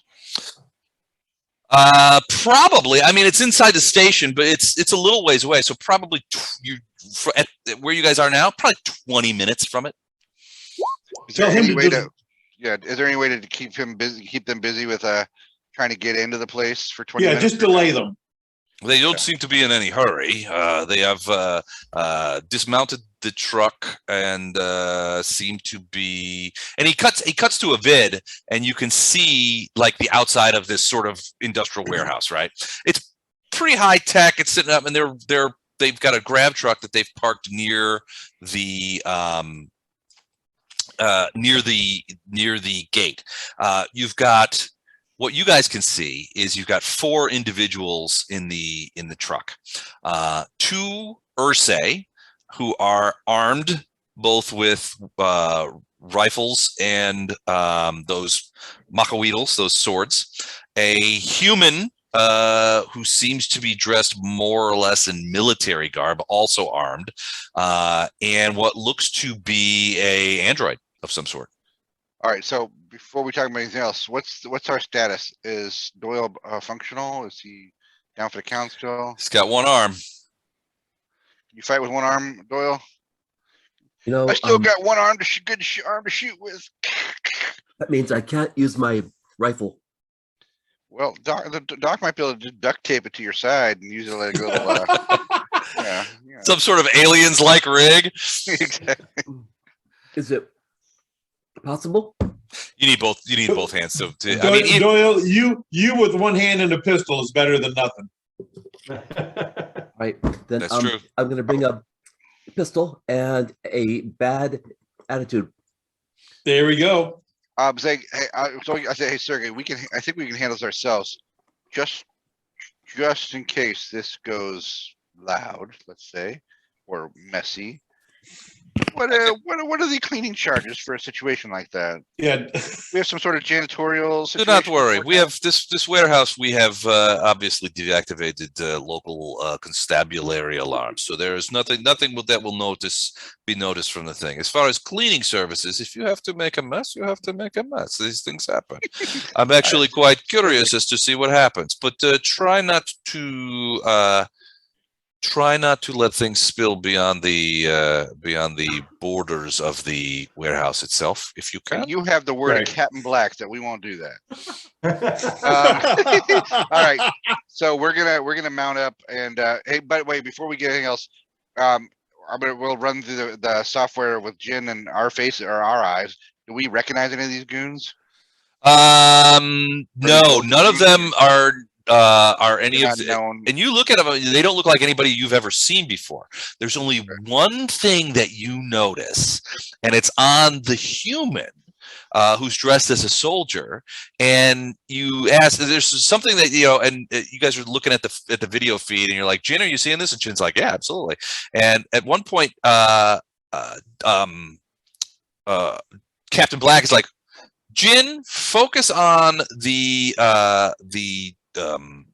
tunic of the human male, and you see, the video just goes and focuses in, and you can see that on the tunic is a patch, dark, but it has it's a ship's patch, and basically like a crew patch, which you guys don't use, but this guy's wearing one, and it has the name of a ship called Penny Dreadful on it, and it's sort of stylized. We've heard that name before, didn't we? We know that name. The TV show on Netflix. Yeah, No. but we've heard that name before in context of this game.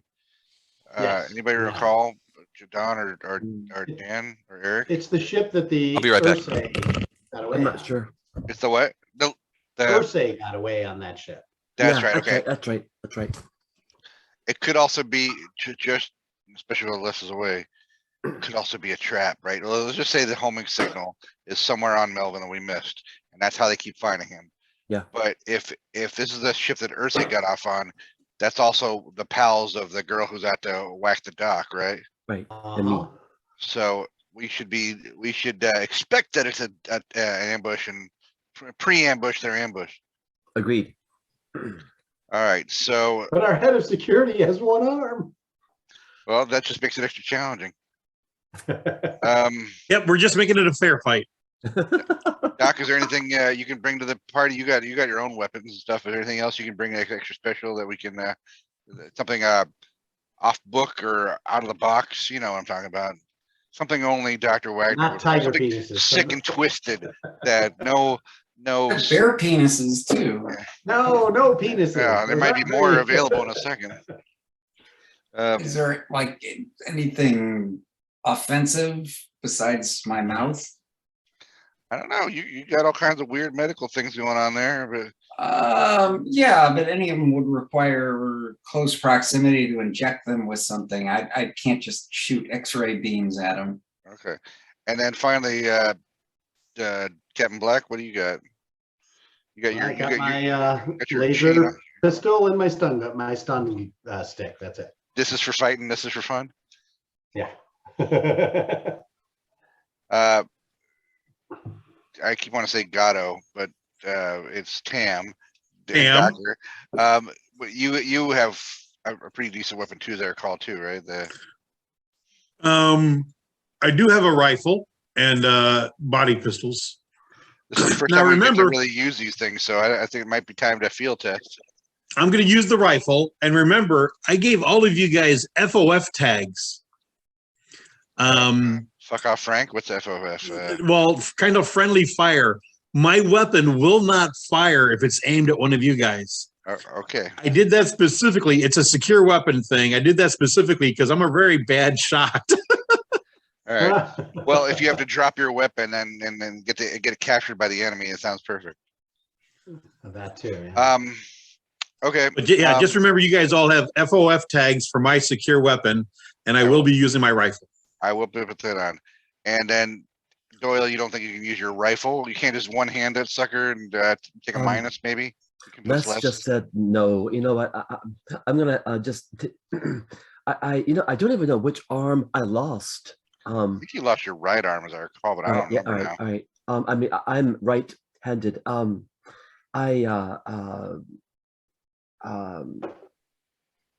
gonna just take my.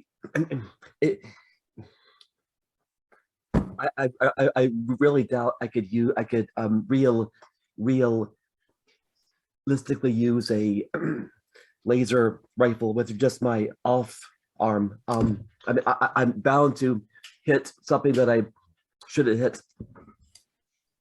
So I think we need to ask. Okay, well, we'll see whatever you can bring to the table. The other thing we should ask is Djinn to tell us what the ship's complement in Petty Dreadful is. Is it 3 guys? Is it 22 guys? We probably should know how many other guys I got on crew that could show up.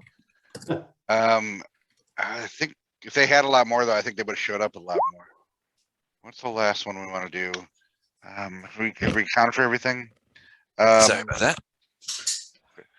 We don't have extra guns just laying around. No. So Les, we've killed them all. Oh, good. We're gone. I took care of that.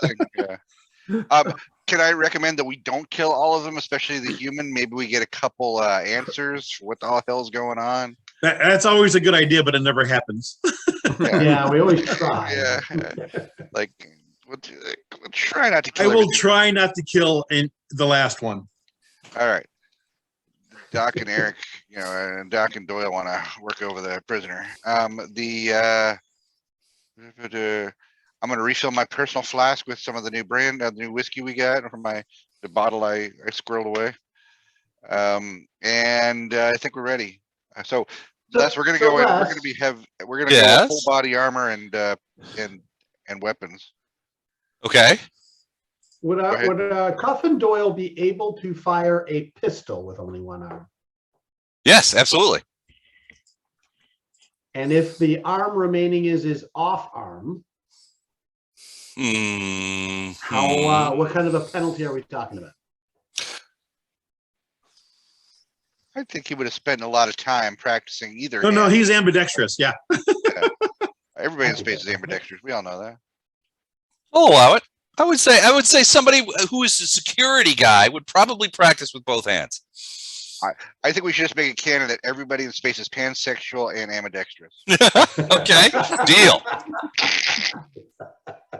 You never know. You're gonna have to snuggle down with a jellyfish or an Ursay, or All right. Anyway. All right, Doyle, you want to bring a pistol and come with?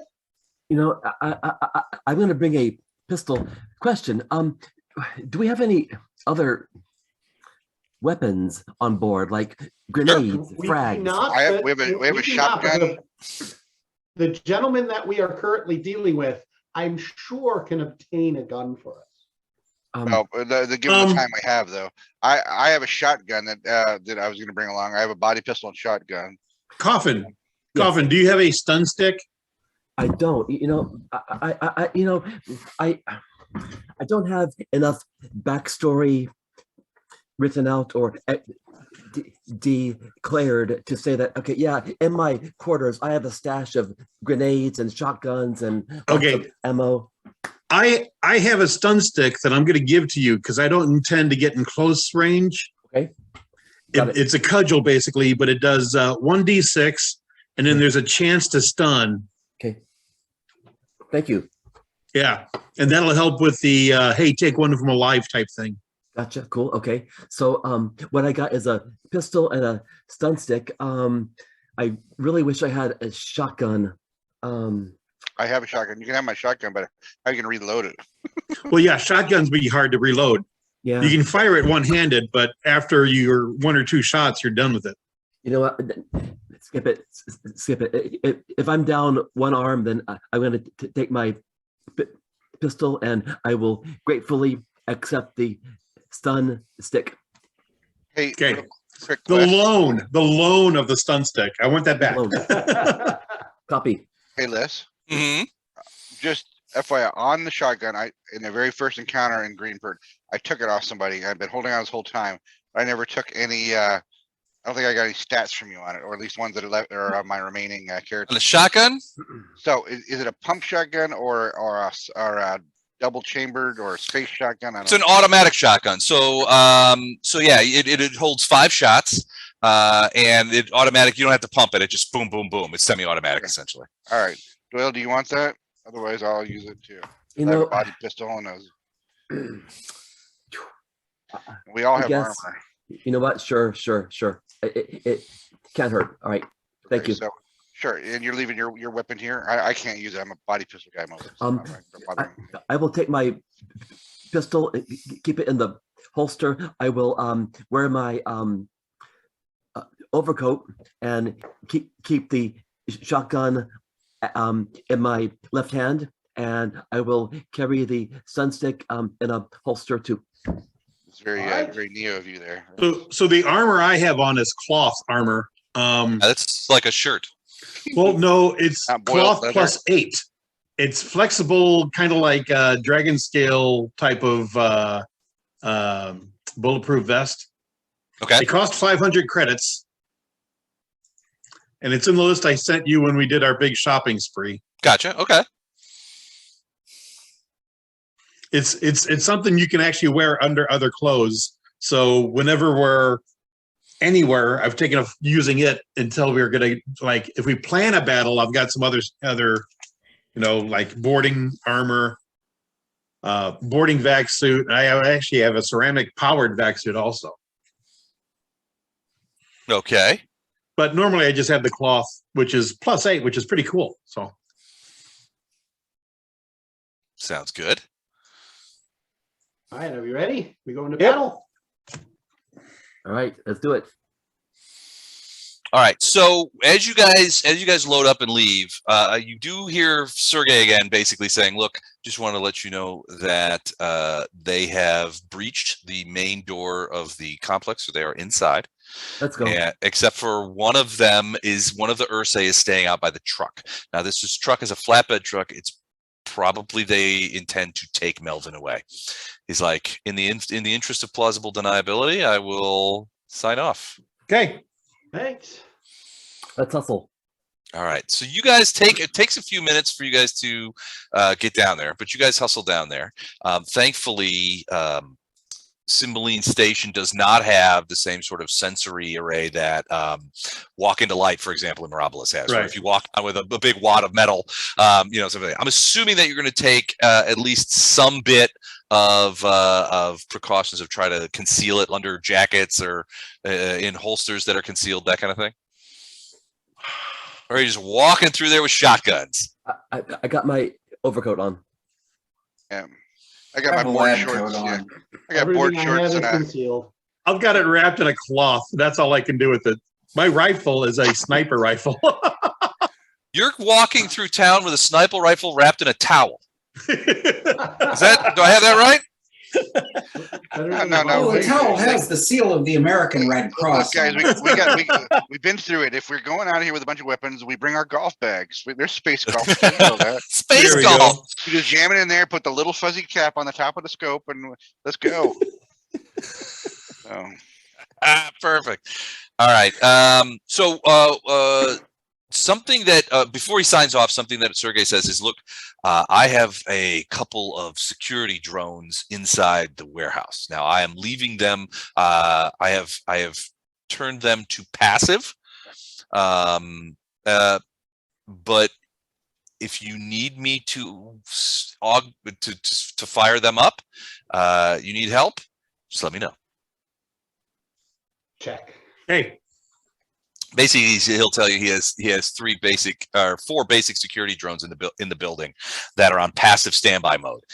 He's actually they were on when you guys basically what he tells you is when you guys made it sound like that you guys were interested in going down there personally, he set them to passive mode so that they are observing but not activating. Normally the security drones would activate at any breach, but in this case he's turned them off so that you guys are quiet. He goes, if you need me to turn them back on again, I can. Just know that you guys do not have the security authorization, so you have to be careful around them if you ask me to activate them. Okay. They may not be able to differentiate between you guys and bad guys. Right. That's what I'm saying.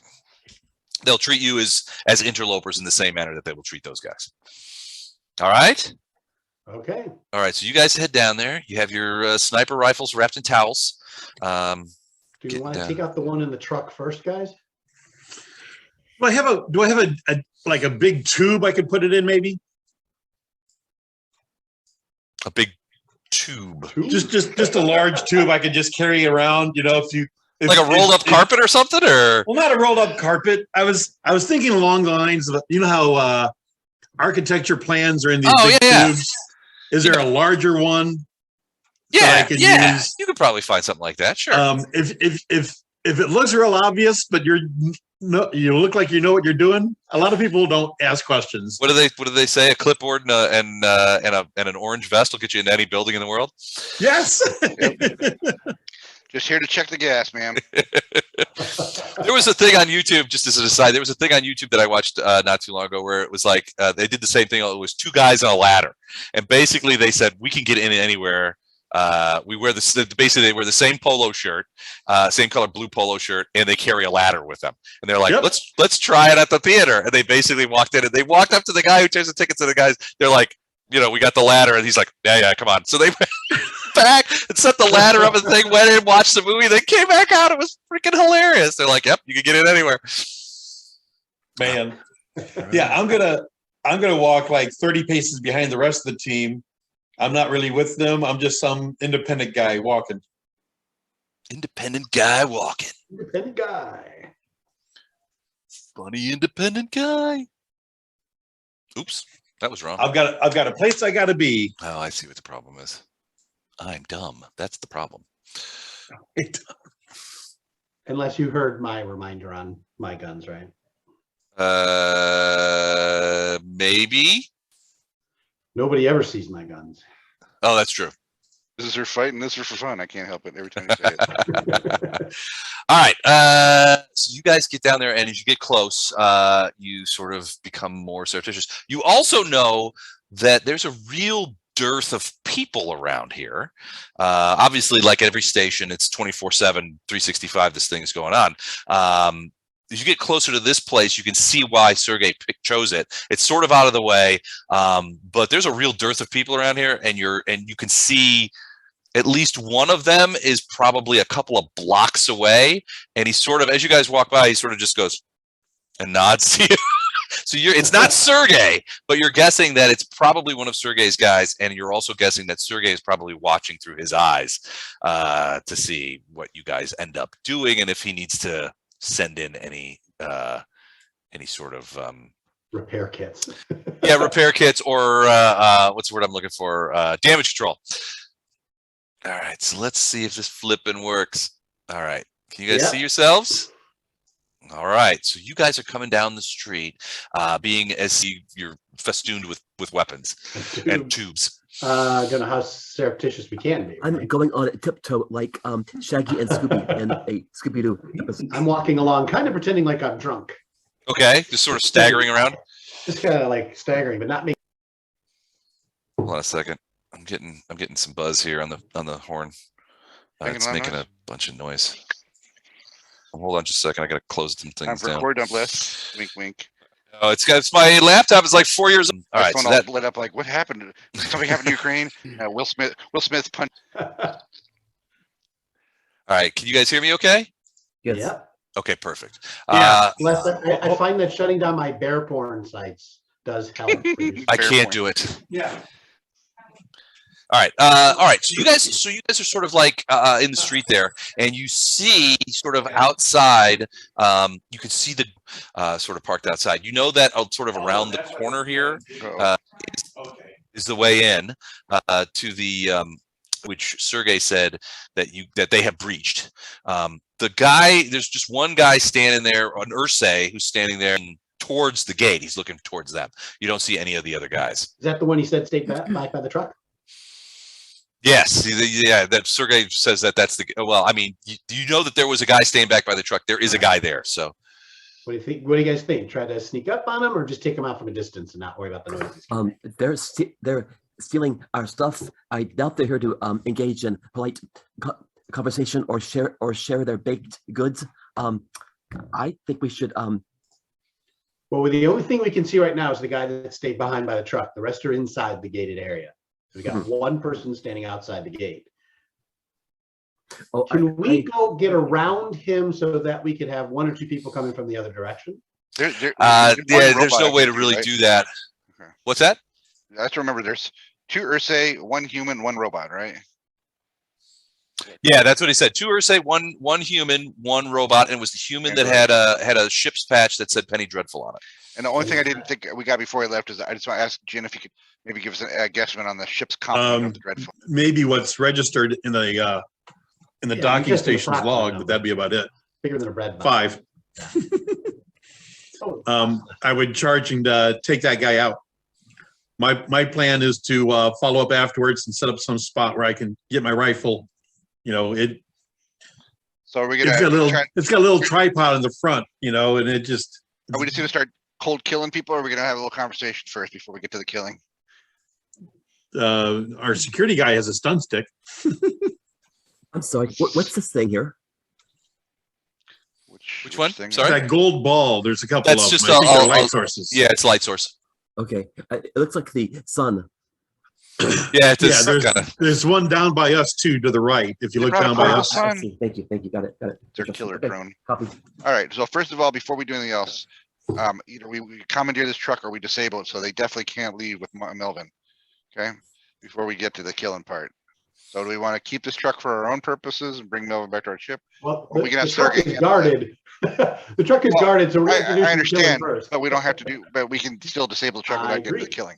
So I'm perfectly happy to risk myself, especially since I need to be in close range anyway, have a conversation, and use my body pistol to like, hey, if we can somehow surreptitiously come up, maybe I can get within a certain, within least range of the guard, to see if I can engage him in conversation before, to feel like we at least have a justification for wholesale slaughter.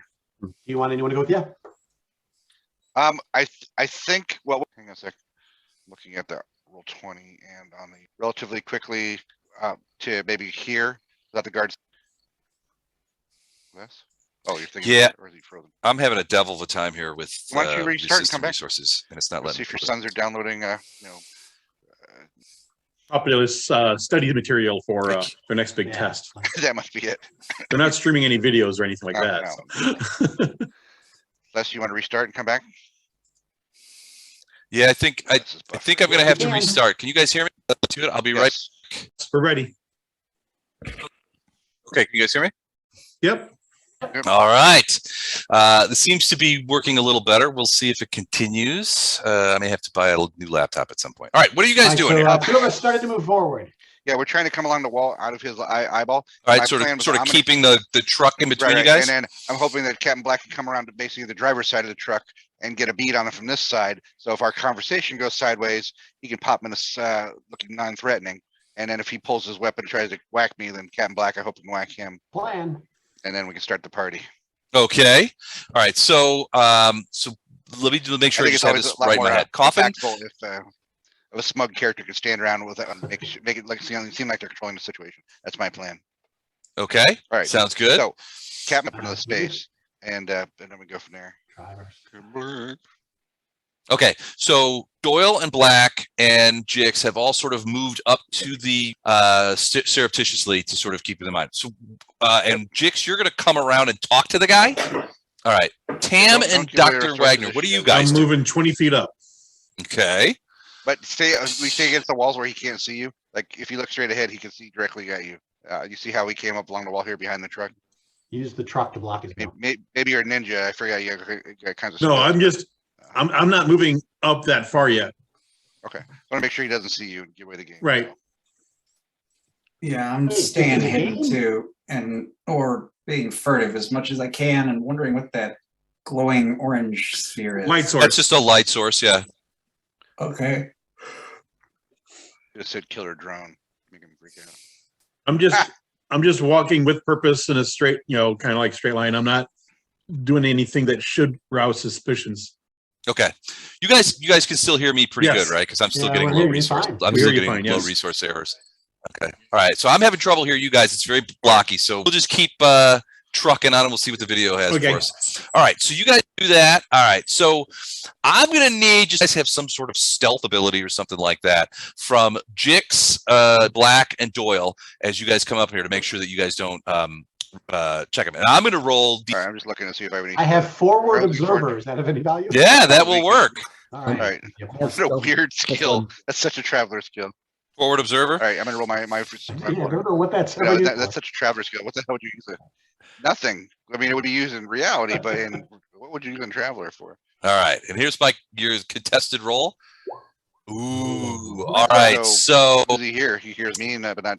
well, he hears some stuff. So you see him turn around, and Weber, it's just about exactly at the same time that you sort of come around the corner of the truck. And he's like, and he's obviously, Right. and he sort of shakes it off. And when he realizes that you're human, and he says, "What are you doing here?" Turn around and go back. Excuse me. I believe I'm in the right place. You're rightfully trying to steal some merchandise I've already stolen. We steal nothing. What are you talking about? God, be gone, human. Hey, look. My He name's Weber. He takes I a don't wanna couple of start steps forward. He takes a couple of steps forward, shoulders his rifle as he walks a couple of steps forward, and you can see him reaching back, and he's like in stone-laced mallet sword, that macaweedle that they use, and he's like, "If you do not want to be chopped into pieces, you will turn around." Hey, bear friend, I don't want to hurt you. Or say friend, I don't want to hurt you. You look like a cuddly guy, but this is about to get real ugly for you. Oh, Do you have any second do thoughts? not know the ugliness of seeing your own guts in your arms. I'm gonna shoot him. And he takes another step forward. Last chance, I'll beat it. Open fire when I see. Can I What'd shoot you him, say, please? Eric? But, Great. Sure. First. One shotgun blast, please. Okay. yeah, if I see, wait, I would just like to point out if Weber Jick sees the That's- one-armed that- weapon, that the shotgun wielding up? That's shotgun, where I'm activating in Captain the Blast too. stream of the shotgun. I'm moving I'm right in the towards line the of shooting fire of a wall. shotgun. He's like, ah! Well, if he misses, that could be a real problem. So, all right, Coffin, the Sorry, shotgun Barry. comes up, and you are going to try and last take clip him I'll out say, from like, if behind. you're Let's see funeral, how I'll it step behind goes. the car. I have gun combat 3. So do I roll 2d6 plus 3? Correct. 2d6 plus 3. I roll 13. 13's a hit. So this shotgun blast, and so Weber, you see this sort of in sort of ultra order and thing, and all of a sudden you see him just kind of go, oh, and sort of lean forward and look back as the shotgun blast. I assume, Coffin, that you're dropping the shotgun and reaching to pull some Oh. other weapon. How many shots does this shotgun have? Shotgun has- thought it had has- 5 shots. It has 5 shots. It's an automatic shotgun with 5 shots. Here's the problem, though. As you continue shooting with one, you'll have you'll get -2 for each consecutive shot. So gun combat skill, you'll still have +1 on your next shot, but I'm after gonna that you'll shoot him start seeing again with negatives. the shotgun if he's not down. Okay. Oh, and- Let's go ahead. You got to roll. 36 plus 1. We lost. I do very who? last. You roll 2d6 plus 1 now. 2d6 plus 1 for damage, right? For just firing the Oh, shotgun to right. hit him. But I still haven't rolled damage. For Oh, this roll first damage hit. for the first one then. So and that's for a shotgun. That's 46. I believe so. I believe that's correct, but let me look. I'm still trying to get. Hold on. I'm almost there. Take time. It's really annoying too. Sorry, master and task manager, and I don't know why it's doing it. But Chrome tabs up, so it can't be that. I think it's roll 20, but Yeah, I'll go here.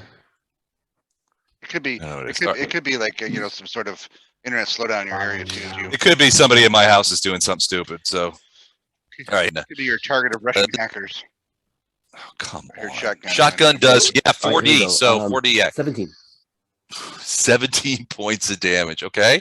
All right. Well, the shotgun blast takes him in the back, but he turns around and he's got that. He's like, "You coward!" Striking from the back, and he looks at Weber and he's like, "I'll save you for last, Sure.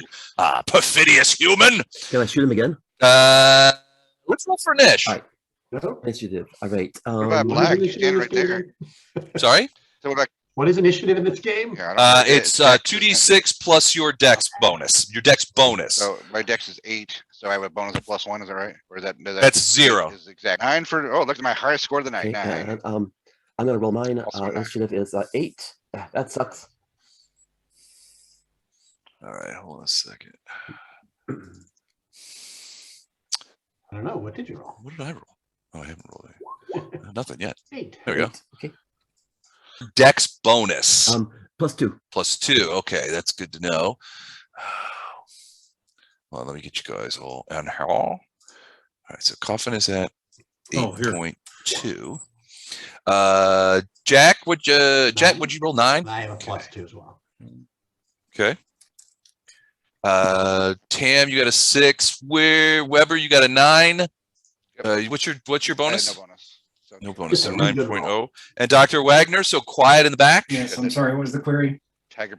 Initiative roll. I need you to roll, your 2d6 plus your dex Okay. bonus. 7. 7. Okay. So there we have it. Did you get on the chart? No. Oh, I didn't have myself highlighted. Let me get you on there real quick. All right. All right, here we go. Round 1. Captain Black, you have the shooting at jump. him. What do you do? With my You're gonna shoot at him? All right. You see his eyes kind of grow wider as he sees you sort of come around the edge of the thing. personal What are you defense shooting him laser with? built into my arm. Personal defense lady. Oh, nice. Okay. All right. Hold on. I have this up for the damage here is 3D plus 3. Okay.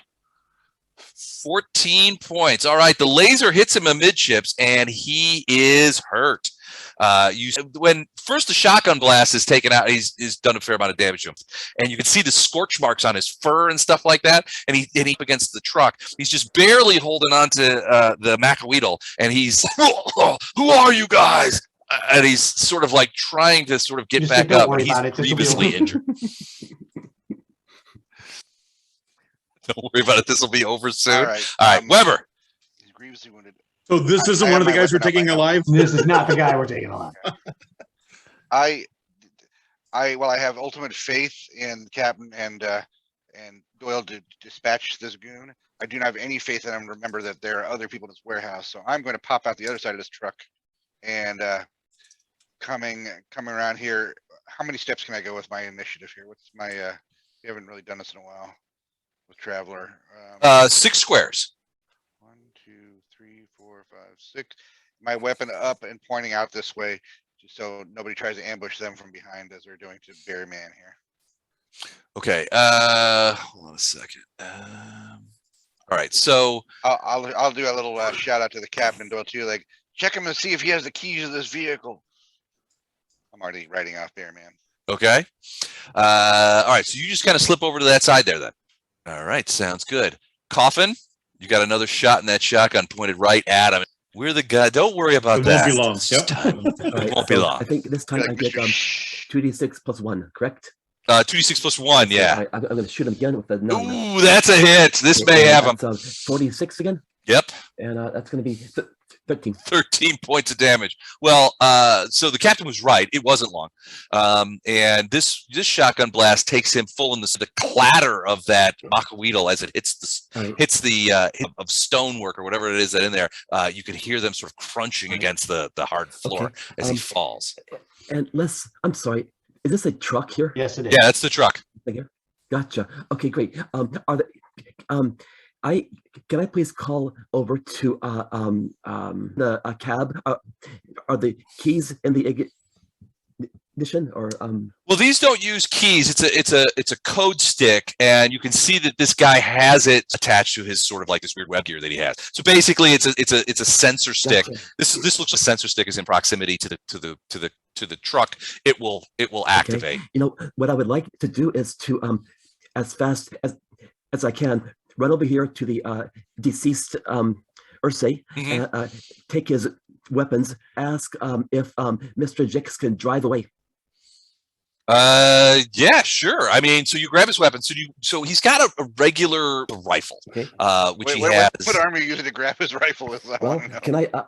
That's a good point. How surprised is Bear and turn around to see this guy with a bloody bandage where his arm used Yeah. to be? All right. You know what? I hope Can the I- Bear Valhalla. He's telling that to his boys right now. Can I? You wouldn't believe Okay. this. Les, is the cab here? Yeah, it's in the front, so Okay. it's facing to the north. Is there a window here or a door? It's actually open. So this kind of trams Flatbed. open top. That's fine. I'm gonna actually throw my shotgun in the cab because I'm gonna run it forward to here, grab the bear stuff, throw them in here. and Okay. I'm gonna toss the keys to Mr. Jix. Okay, you toss that sensor And, unit to him. Let's move the truck. Let's drive the truck. Oh, is this the bay door? Yeah. Right here? Yep. Ah, Now so it's that we're whole about to have, area over there is the bay door. Now the bay door is only open up about 5 feet though. It's only 5 Wait, feet high. It's not um, risen to its You full know, I height. kind of want to move the truck. Damn. I want to use the truck for cover. I kind of want to. I don't know. I would like, if possible, to move the truck, use it for cover. Okay, so you could possibly do that. So you're running out of time this round. You just shotgun this guy, ran over, grabbed the keys, threw him to the sensor unit. He can get in the truck. You've also tossed the guy's rifle in, Yes, or your yeah. shotgun is you've tossed in the truck. Right. I'm assuming you've done that as you do this round. Okay, sure. All right, Dr. Wagner. That Ursay looks deceased. Yeah, maybe I'll go rifle him for anything that our security officer might have missed. Okay, How far forward can you move in one round? 6 squares. Oh, good point. Well, a total of 12 squares Total if you didn't do 12. anything else. Double, yeah. Or- I'll just go with, well, what else am I going to do? Don, don't you need to move up a little And bit? when it's my turn, I'm gonna move All up. right. So Wagner, you do notice as you pass by that there is a door here, like a side door. I do now. Oh, there's a side door. Well, It is maybe not open. I pulled up short and just so I could peek through. All right, so there's no windows in that side door. However, as you approach it, you hear automatic lock disengaging, unlocking as you approach the door. As automatic doors are wont to do. Well, your guess that is somebody's watching and helping. Watching and helping. Okay, well, I relay that to my colleagues. Hey, the side door just unlocked. I think somebody's watching and helping. Just letting you know. All right, you guys get that I'm message? on a You gonna do move, anything so else, there's Doc? nothing I can do. You can open that door. You won't be able to I go do in, but you walk can open it 'cause if you want. I think I'm just going to crouch with a scalpel at the ready because I'll wait. All right, sounds good. Mr. Tam, what about you?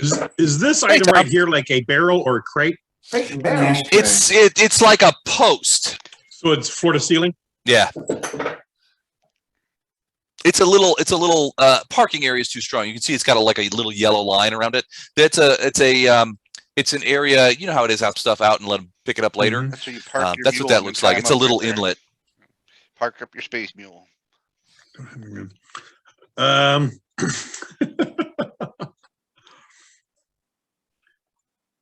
Move to here. Sorry, guys.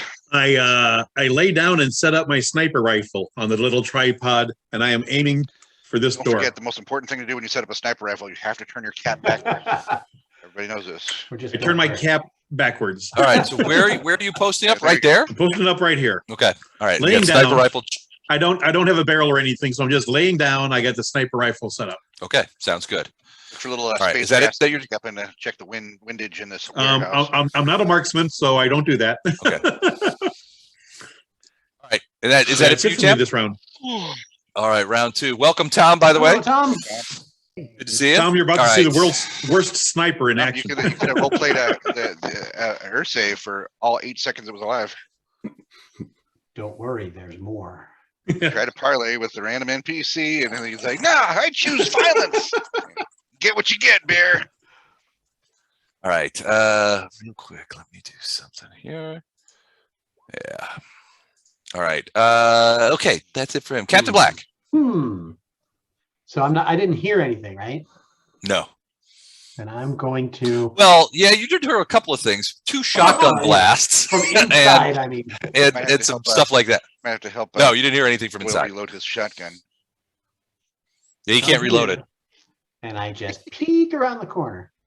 All right, it's hard to see from here, and you don't have any augmented vision or anything like that, do you? Okay, what you see is what looks to be a large beam. As you approach, you can see it was moving towards you can see this area here is which is up about 5 feet. It goes up about 15 feet, but it's only about a third of the way up. As you sort of peer around the corner, you're looking through that passage underneath the gate, and you initially see, you don't see light beam sort of playing around. It was moving, but now it has stopped. And that's where I'm seeing this light here, right? Yeah, that's the illuminated area from what you suspect to be some sort of flash in the warehouse, as far as you can tell.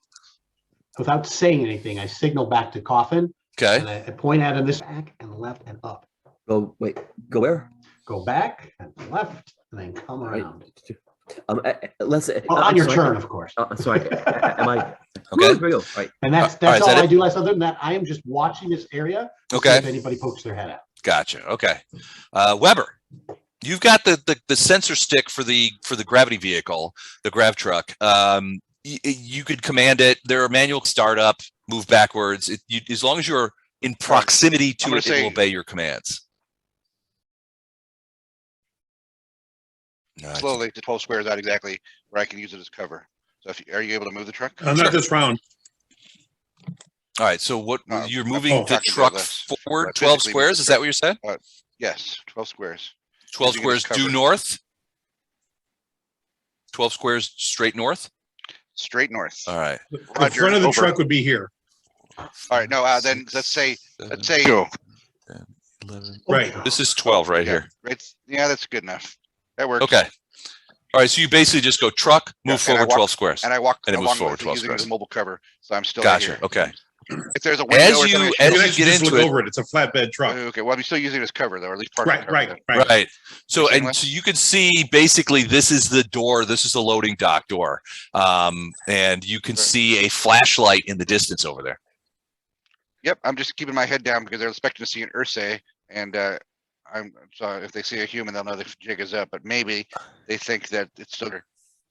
Okay. Okay, That's my all turn. right. Cool. Gotcha. All right. Coffin. What do you do? I believe that Captain Black asked me to move up, right?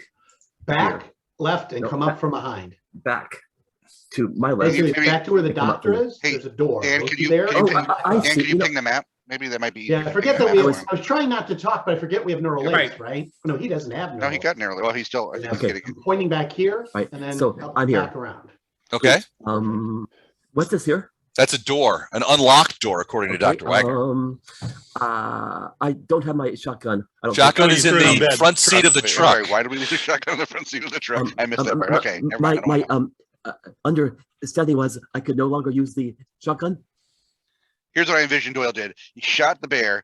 I killed him with the shotgun, then used his bear paws to put his prints on the shotgun to make it look like a suicide and put it in the truck. You can't Yeah, he see shot over- himself once in the back and once in the front. Yeah. Classic Ursay suicide. All right, great. I'm I sure don't have my- Sergey's enjoying this on the Well, video if he game. shot the shotgun twice, it's empty anyway, No, and it's- with one it's a- arm, he it's can't a really. five No, shot. no, no. It's It's an got auto 5 shots. It was Oh, an 5 actual shots. shotgun. Yeah, The, yeah. So the problem. So what the problem he was having is he was doing multiple shots over and over. Now, if he had taken for future use, if you had taken a round Kind of reset, and right? then you would go back to your full bonus. But it was just only as you were shooting Continuously, each right. round that Next time, neg- jab it between Captain Yeah. Black's armpit and body, and then he can brace it with his armpit, and you just fire Okay, out. Well, Why my armpit? it is good to know that. I will keep that in mind for the next bear I have to One-handed. kill. I'm gonna. I still have my sunstick and open up this door if I have time. Okay, so you're gonna open that door. Yes, sir. And my well, I keep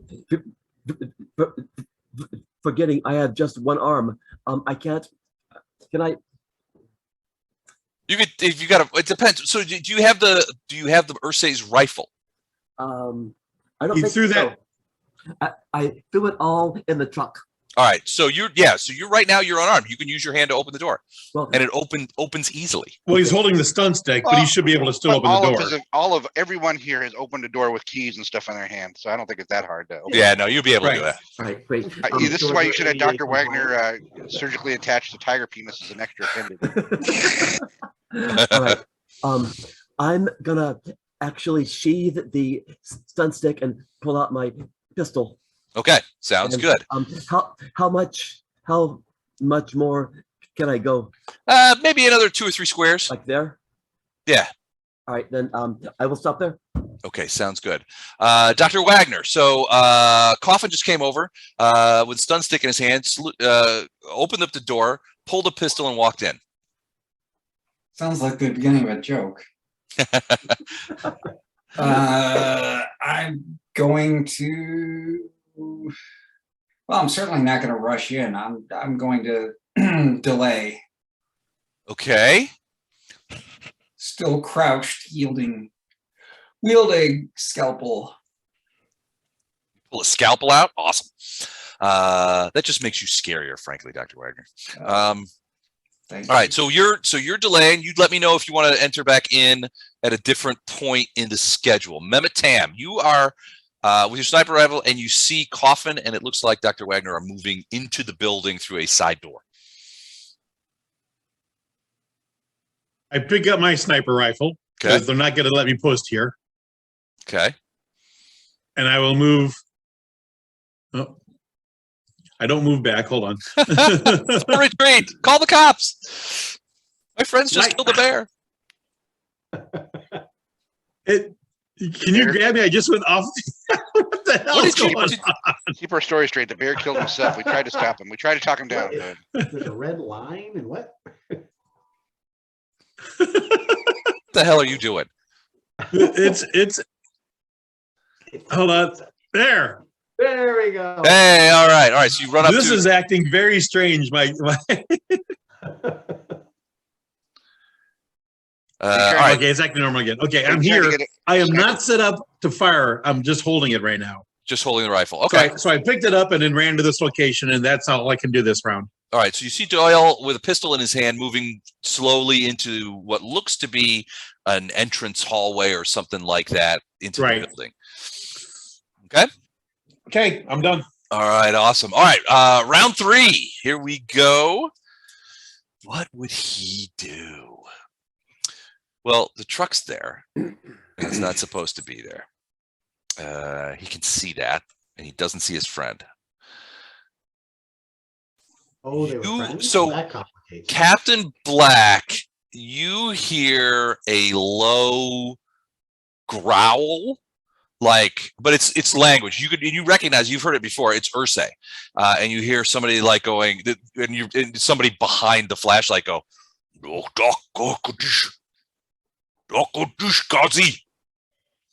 and at hearing nothing, you see this guy back up. The light backs up. 1, 2, 3, 4, 5, 6, 7, 8, 9, 10.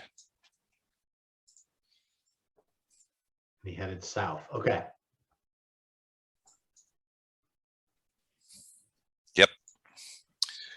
All right. That's him. What do you do, Captain Black? Well, I'm going to take a risk and I'm going to come around the corner here. What do I see? Nothing. Basically peeking under there, you see what looks to be empty warehouse. Over to the left, you can see what looks to be some sort of tractor or some sort of forklift of, so it's a space forklift of some kind. It's just parked there. You don't see anything else. It's pretty dark in there. You do see a little bit of flashlight beam from around some sort of corner over to the right.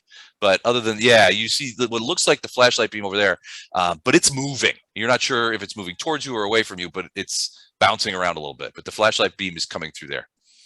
2, 3, 4, 5, 6.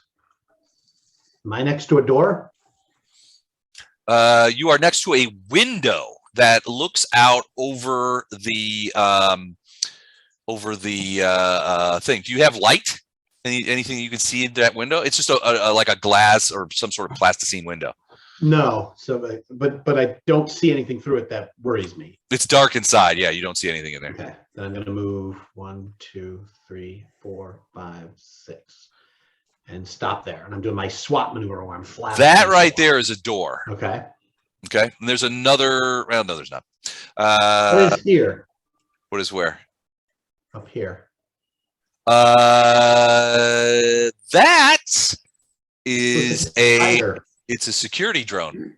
Ah, okay, but it hasn't been activated. Okay. Well, it's active. You can see that here. This is what it looks like. One of Sergey's your security drones, right? Yeah. Yeah, so it's obviously a security drone.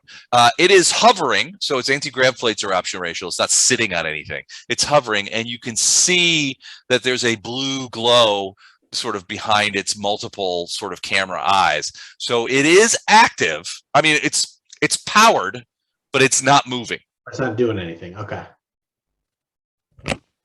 I take that as an acceptable answer, and that is my turn. That is your turn. All right, Weberjix, you are hiding behind a grab truck that is running. All right. I can give it verbal commands, right? Correct. I know that no one's tried to whack Captain Black as he was crossing this area, so I'm gonna like, hey truck, hang a right and go forward 12 more spaces, and then I'm gonna follow along the side of it, just like I did before. So as it makes a turn, I'll just walk along the wall, probably closest to the security drone. I'm gonna guess ending up sorry, it's the security drones. I'm gonna guess ending up somewhere over here for myself and the truck in front of me, like right there. That makes sense. Yeah, hold on a second. So the turn is going to eat up some of its available space. Where is it? There you are. So actually, you have to step out of the way, otherwise it'll bonk you as it turns because it just pivots directly. Since it's a grab truck, no tires, it just pivots. And then let me think about this. I could just grab on and just ride it to where I want to go, right? Sure. I'm just afraid I'm gonna ride my own. You can jump in the bed. It's an open bed. Does the bed have like covers on the side, like, or would I be fully exposed? Fully exposed. All right, I don't want to be fully exposed yet. So I'm gonna, like I said, I'm gonna run where I'm basically here if I can. I don't know, that might have been more than 12. Well, now wait a second. Let me get him. So 1, 2, 3, 4, 5, 6. Back to. 12. So it'll get to here. Yep. So I'm gonna be basically right there. So I was still using it as partial cover. Okay. But now that I've been told, I look over in a seat, I see a shotgun and a big Ursay weapon. Yeah, not a shotgun. What looks to be some sort of well, it looks like a military machine gun of some sort. No, I think Doyle said he threw both his shotgun and Ursay's weapon in the truck. Yeah. Was that right? Wait, you're looking in the truck? Well, yeah, I'm right next to the truck. You said it's okay. I thought you were looking down the way. Yeah, there's a shotgun and a rifle in it. Okay. And that, and I'm assuming, Eric, that Coffin grabbed the sword as well. Yes, and through the Makaweedle. Okay. Yep. So yeah, there's you readily identify Coffin's shotgun, and then the rifle and the Makaweedle that you recognize from being off the person, or all in the front seat. If I attempt to use the rifle, mostly as providing covering fire for Captain Black, would I? What's the negatives on that? Because I don't have any ability in a rifle. No pluses, no negatives. I mean, you basically are just shooting blind. Depending on, I mean, you don't get any negatives, but you won't get any positives either. So I'm gonna shoot as well as Cam with this thing, is what you're saying. Right. Wow. Probably a little better. I was looking for you to get a rise out of Don, but I barely No, get because my aiming sucks. You didn't get a rise out of me. I'm just trying to poke the Ursay. All right. So that's my as I slow up the truck here, I'm like, ooh, free rifle. I'm gonna reach for the rifle. That's you're gonna grab the rifle. Okay, cool. All right. So you now are armed with a rifle. Coffin Doyle. I have a laser gun. You have a pistol in your hand. You have Doctor and Tam behind you. What do you do? You couldn't feel safer with the two of us behind you. Yeah. I feel totally safe. Can I move to here, please? I'm sorry, here. Sure. I'm gonna move to there. And is this a? It's another door. All right. Yeah. Can I move up to here? Sure. And then you get within about 2 meters of that door, and you hear the automatic locks disengage. Okay, great. Can I open up that door, please? Yep. How do I do that? Thank you. Just like That that. way. Beautiful. All right. How much more can I? About two or three squares. All right. I'm gonna have my pistol ready. Can I pause for just a second and try to hear anything? Sure. Not and move probably, because you're actually pausing, which is taking time. You know what? Then I'm gonna move up here. Can I move it to here? Mm-hmm. Yeah, you look like you're in some sort of workroom. There's some computer terminals over to the left there. What looks to be a large, facsimile or replicator unit of some sort over in the corner. You don't see any people. All right. You see a couple of doors. There's another door sort of right across from you here, and then down this little hallway, you can see the edge of a door there. All right, great. Can I move any more? Or... No, that's about it. All right, then I'm done. Pass. Okay, Oh, Dr. hey, Wagner. Hey, Les. Yeah. Just when the shooting starts, does Doyle get a bonus for having less of a profile now with missing his arm? I mean, he's harder to hit because Yeah, he can't get shot in the arm. He should get at least a +1. I don't know that missing limbs is armor. I don't know. I'll think about it. Dr. Wagner. All right. So you just saw, you and Tam just saw Coffin go in, make a left, and you heard the sound of another door opening inside. Yes, I will follow my patients. Okay. You get 12 squares.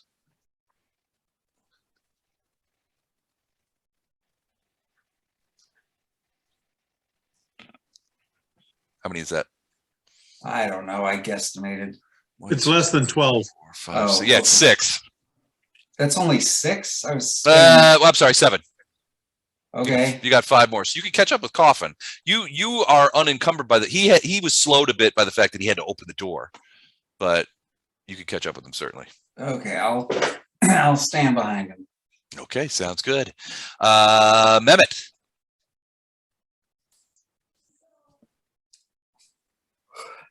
You're gonna do the same. You got the rifle at the ready. All right. So I'm assuming you guys are being quiet. It's only just a couple of minutes after 11. You guys want to do one more round? One more. All right, one more. One more. All right, round 4. All right. So what's he gonna do?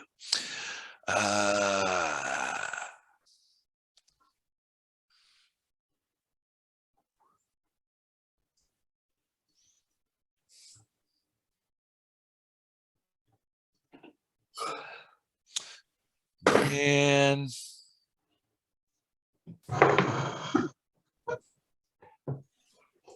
yep. 1, 2, 3, 4, 5, 6, 7, 8, 9, 10, 11, 12. You hear, so Captain Black, you hear somebody yell out in standard common language, "We've got company. I hope you guys got that done. They've got guns too, I think. And they've taken over the truck. I don't know where Ghazi is. Whatever you're doing, make it happen fast." And I assume I see the flashlight move further back. Yep. Okay. So he's going to do that. He's going to post up to here. No, he's not. He doesn't want to be anywhere near that thing. You also hear somebody say, "Get away from the tank, you idiot! You idiot! Get away from the tank!" Call me an idiot. Who do you think you are, Bud Abbott? All right. These guys are going to go here and here. If we hear that, what speculations does the rest of you guys have that they're concerned about being around the tank? We've been around the tank plenty. He doesn't want any gunfire hitting the tank. Ah, okay. You guys might not want any gunfire hitting the tank either. Just as a safety tip. That'd be fun. All right, cool. Gunfire hitting the tank may be bad. All right, Captain Black, what do you guys do? What do you do? What am I standing in front of? I don't know what you mean. there's a discoloration in the wall here. Oh, it's just wall. Okay. What is this? There is a door here. Yeah, there's a door. It's a door. Can I see what this is? That is a window. A window. Yeah, a window. I'm gonna come to here. Does this door just happen to open? It does. Weirdly, as you approach it, you hear the lock disengage. I open it. Okay. Well, maybe you do, maybe you don't. Let me see if I can't get. Here we go. Got it. All right. So you look Oh, it's inside. just the living room. Yeah, it's essentially a small, fairly well appointed office. A couple of plants and stuff in there. It looks fairly nice. There's a big view screen on the west wall there, but otherwise it's just a nice looking office. There's a terminal there on the desk as well. But there's a door here. There's a door there. Yeah. I go to that door. Okay. Open it if I can. Yeah, and that's gonna probably stop My turn. your Yeah. turn. 2 doors and everything. Hold on a sec. Let me get the door for you, sir. A polite gentleman. Allow me to Can't get see much yet, but there we go. Okay. All right. Weber Jix. All right. You saw that flashlight take off down to the south. And All you probably heard, I don't know if you could make out what the words were from where you are, but certainly you heard Ursay speech. All right. This time I'm going to grab onto the truck and drive it. So it's basically straight ahead where it's basically cross-secting the hallway. Mm-hmm. But I will go at a faster speed this time, so I don't have to go walking speed. Pull it up there. Sorry, I'm looking at the wrong screen. I'm hoping to get it basically right here. Basically, same thing as doing, just ahead. Okay. But I'm gonna call down that thing. Hey y'all, you appear to be. I will try my same speech again. You appear to be trying to steal what we already stole, or what you appear to be stealing what is rightfully ours by salvage. You want to talk about this, or die in a firefight? So you're yelling down that hallway. You're basically yelling, you're stealing what we legitimately stole. Yep. Leave it alone. Or like you want to have a conversation about us, or should we notify your next of kin? Something bold. All right, bro. Bold. I like it. All right. Is that it for you? Or are you gonna throw some shots down there, or just to liven things up? Maybe hit the tank? I cannot see the tank from where I'm at, right? No, but that doesn't mean a bullet can't. Yep. I'm gonna wait to go willy-nilly gunfire crazy to see what they have to say first. Okay, sounds good. Coffin. Where I am, I have both those entrances at least visibly covered here. And Yeah, here. yeah. You could see all. So you can see that there are like lines of stuff. In sort of rows. You can see there's like 06, 07, 08, 09 of the lanes. So they're just rows of stuff. Remind me to mesh to Sergey and find out if all those rows of stuff are flammable. Okay, you can just send a quick message to Sergey and say anything capable of blowing up here. Sergey's like, no, there's nothing there that will explode. Just my Funyuns. Don't shoot the Funyuns. Do not fuck up my. I Funyuns. have a buyer. All right, that's it for Weber. Coffin, what do you do? I'm gonna go toward that door. Can I move 1, 2, 3, 4, 5, Yep. 6? Yeah, hey, there's the captain. 8. Hello. Hey, Captain.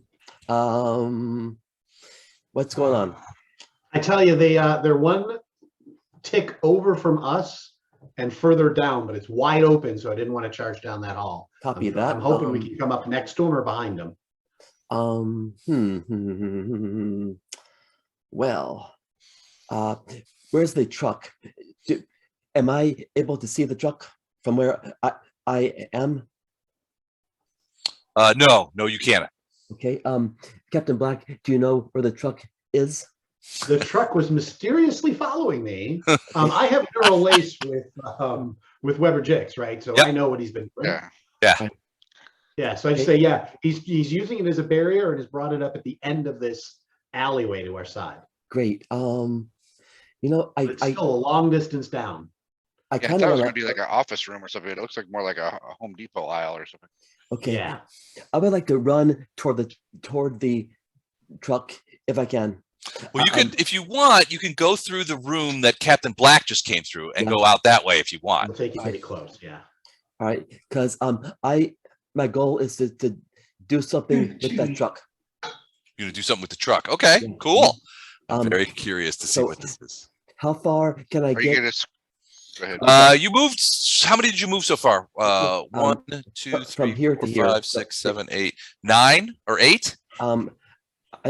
I think I was here or so. Yeah, 8. Yeah, 8. Okay, so you got 4 more squares. Can I get out this door? 1, 2, 3. You can get to about where you are. You can't get out the door. All right. Then next turn, my goal is to get into the truck, and I'm gonna drive the truck. All right, that sounds good. All right. Are you screaming Leroy Jenkins as you're running full force? All right, Jake. All right, Dr. Wagner.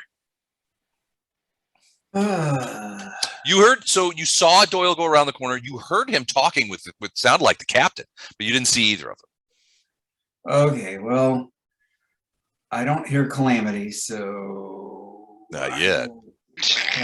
That's our brand there, Dr. Weber. That's our Just see friend. what's going on there. Well, there's the captain. Captain. Hi. How you doing, Doc? I explained the same thing to him. The bad guys are on the other side of this wall, but a few ticks down from us down there. It's a wide open hall all the way down. I don't want to deal with them. I'm trying to find another way to get next to them or behind them.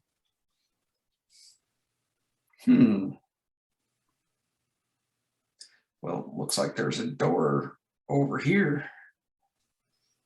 Sure hope this truck's not stick shift. That's another one-arm joke for. Oh, how? Oh, It's missing an arm is just the captain. Oh, man. Wow. that's a way Love over. it. Stick shifts and shit. Man. Sorry, Eric. Your missing arm was just it's comedy fodder. But I'm missing a limb. You can feel free to pun away all day. All right, Wagner. So you talked to Captain Black. Briefs you very quickly on the situation. There is a door right here that you spotted. So it is not open. At least, well, let me check. Make sure it's not open. I don't think it's open. I think you got ambient light is coming on both sides, so you can, as a player, you can see what's going on. But that's a closed door.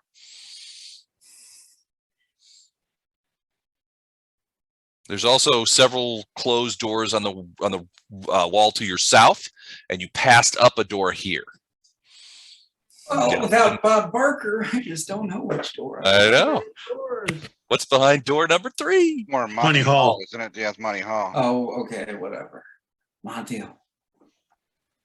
Or you could reach into my pocket and see what's in there. Yeah. Monty, Hole I'm number feeling uncomfortable. I'm gonna look behind the door. Different time. Guaranteed to be a prize. All right, Wagner, did you do anything else? I might just sing a little bit. All right. I know some Urson lullabies. It's the final countdown. All right. All right. If that's it for you, then Tam, what about you? The boys just ran around the corner. Can you see your guy? Yep. Okay. All right. Done. All right. You get briefed by, you see the captain too, and that door is closed. All right. So a lot of maneuvering, a lot of interesting things going on. We will start next time with round 5. This is a cool cliffhanger time to stop. This Yeah. is a cool cliffhanger. Sounds good, So, guys. awesome. I will talk to you all later. All right, sounds All right. good. Hey, sorry about the bandwidth problems. I'm still. I turned. You probably noticed I turned my video off. That helped quite a bit actually. So I hope you don't mind not seeing my pretty face. Tom, I like Tom had a good good thing there. Coffin All Doyle, right. new drummer for Def Leppard. Night all. Nice. All right, good night, guys. Yeah, Thanks. I like the hair, man.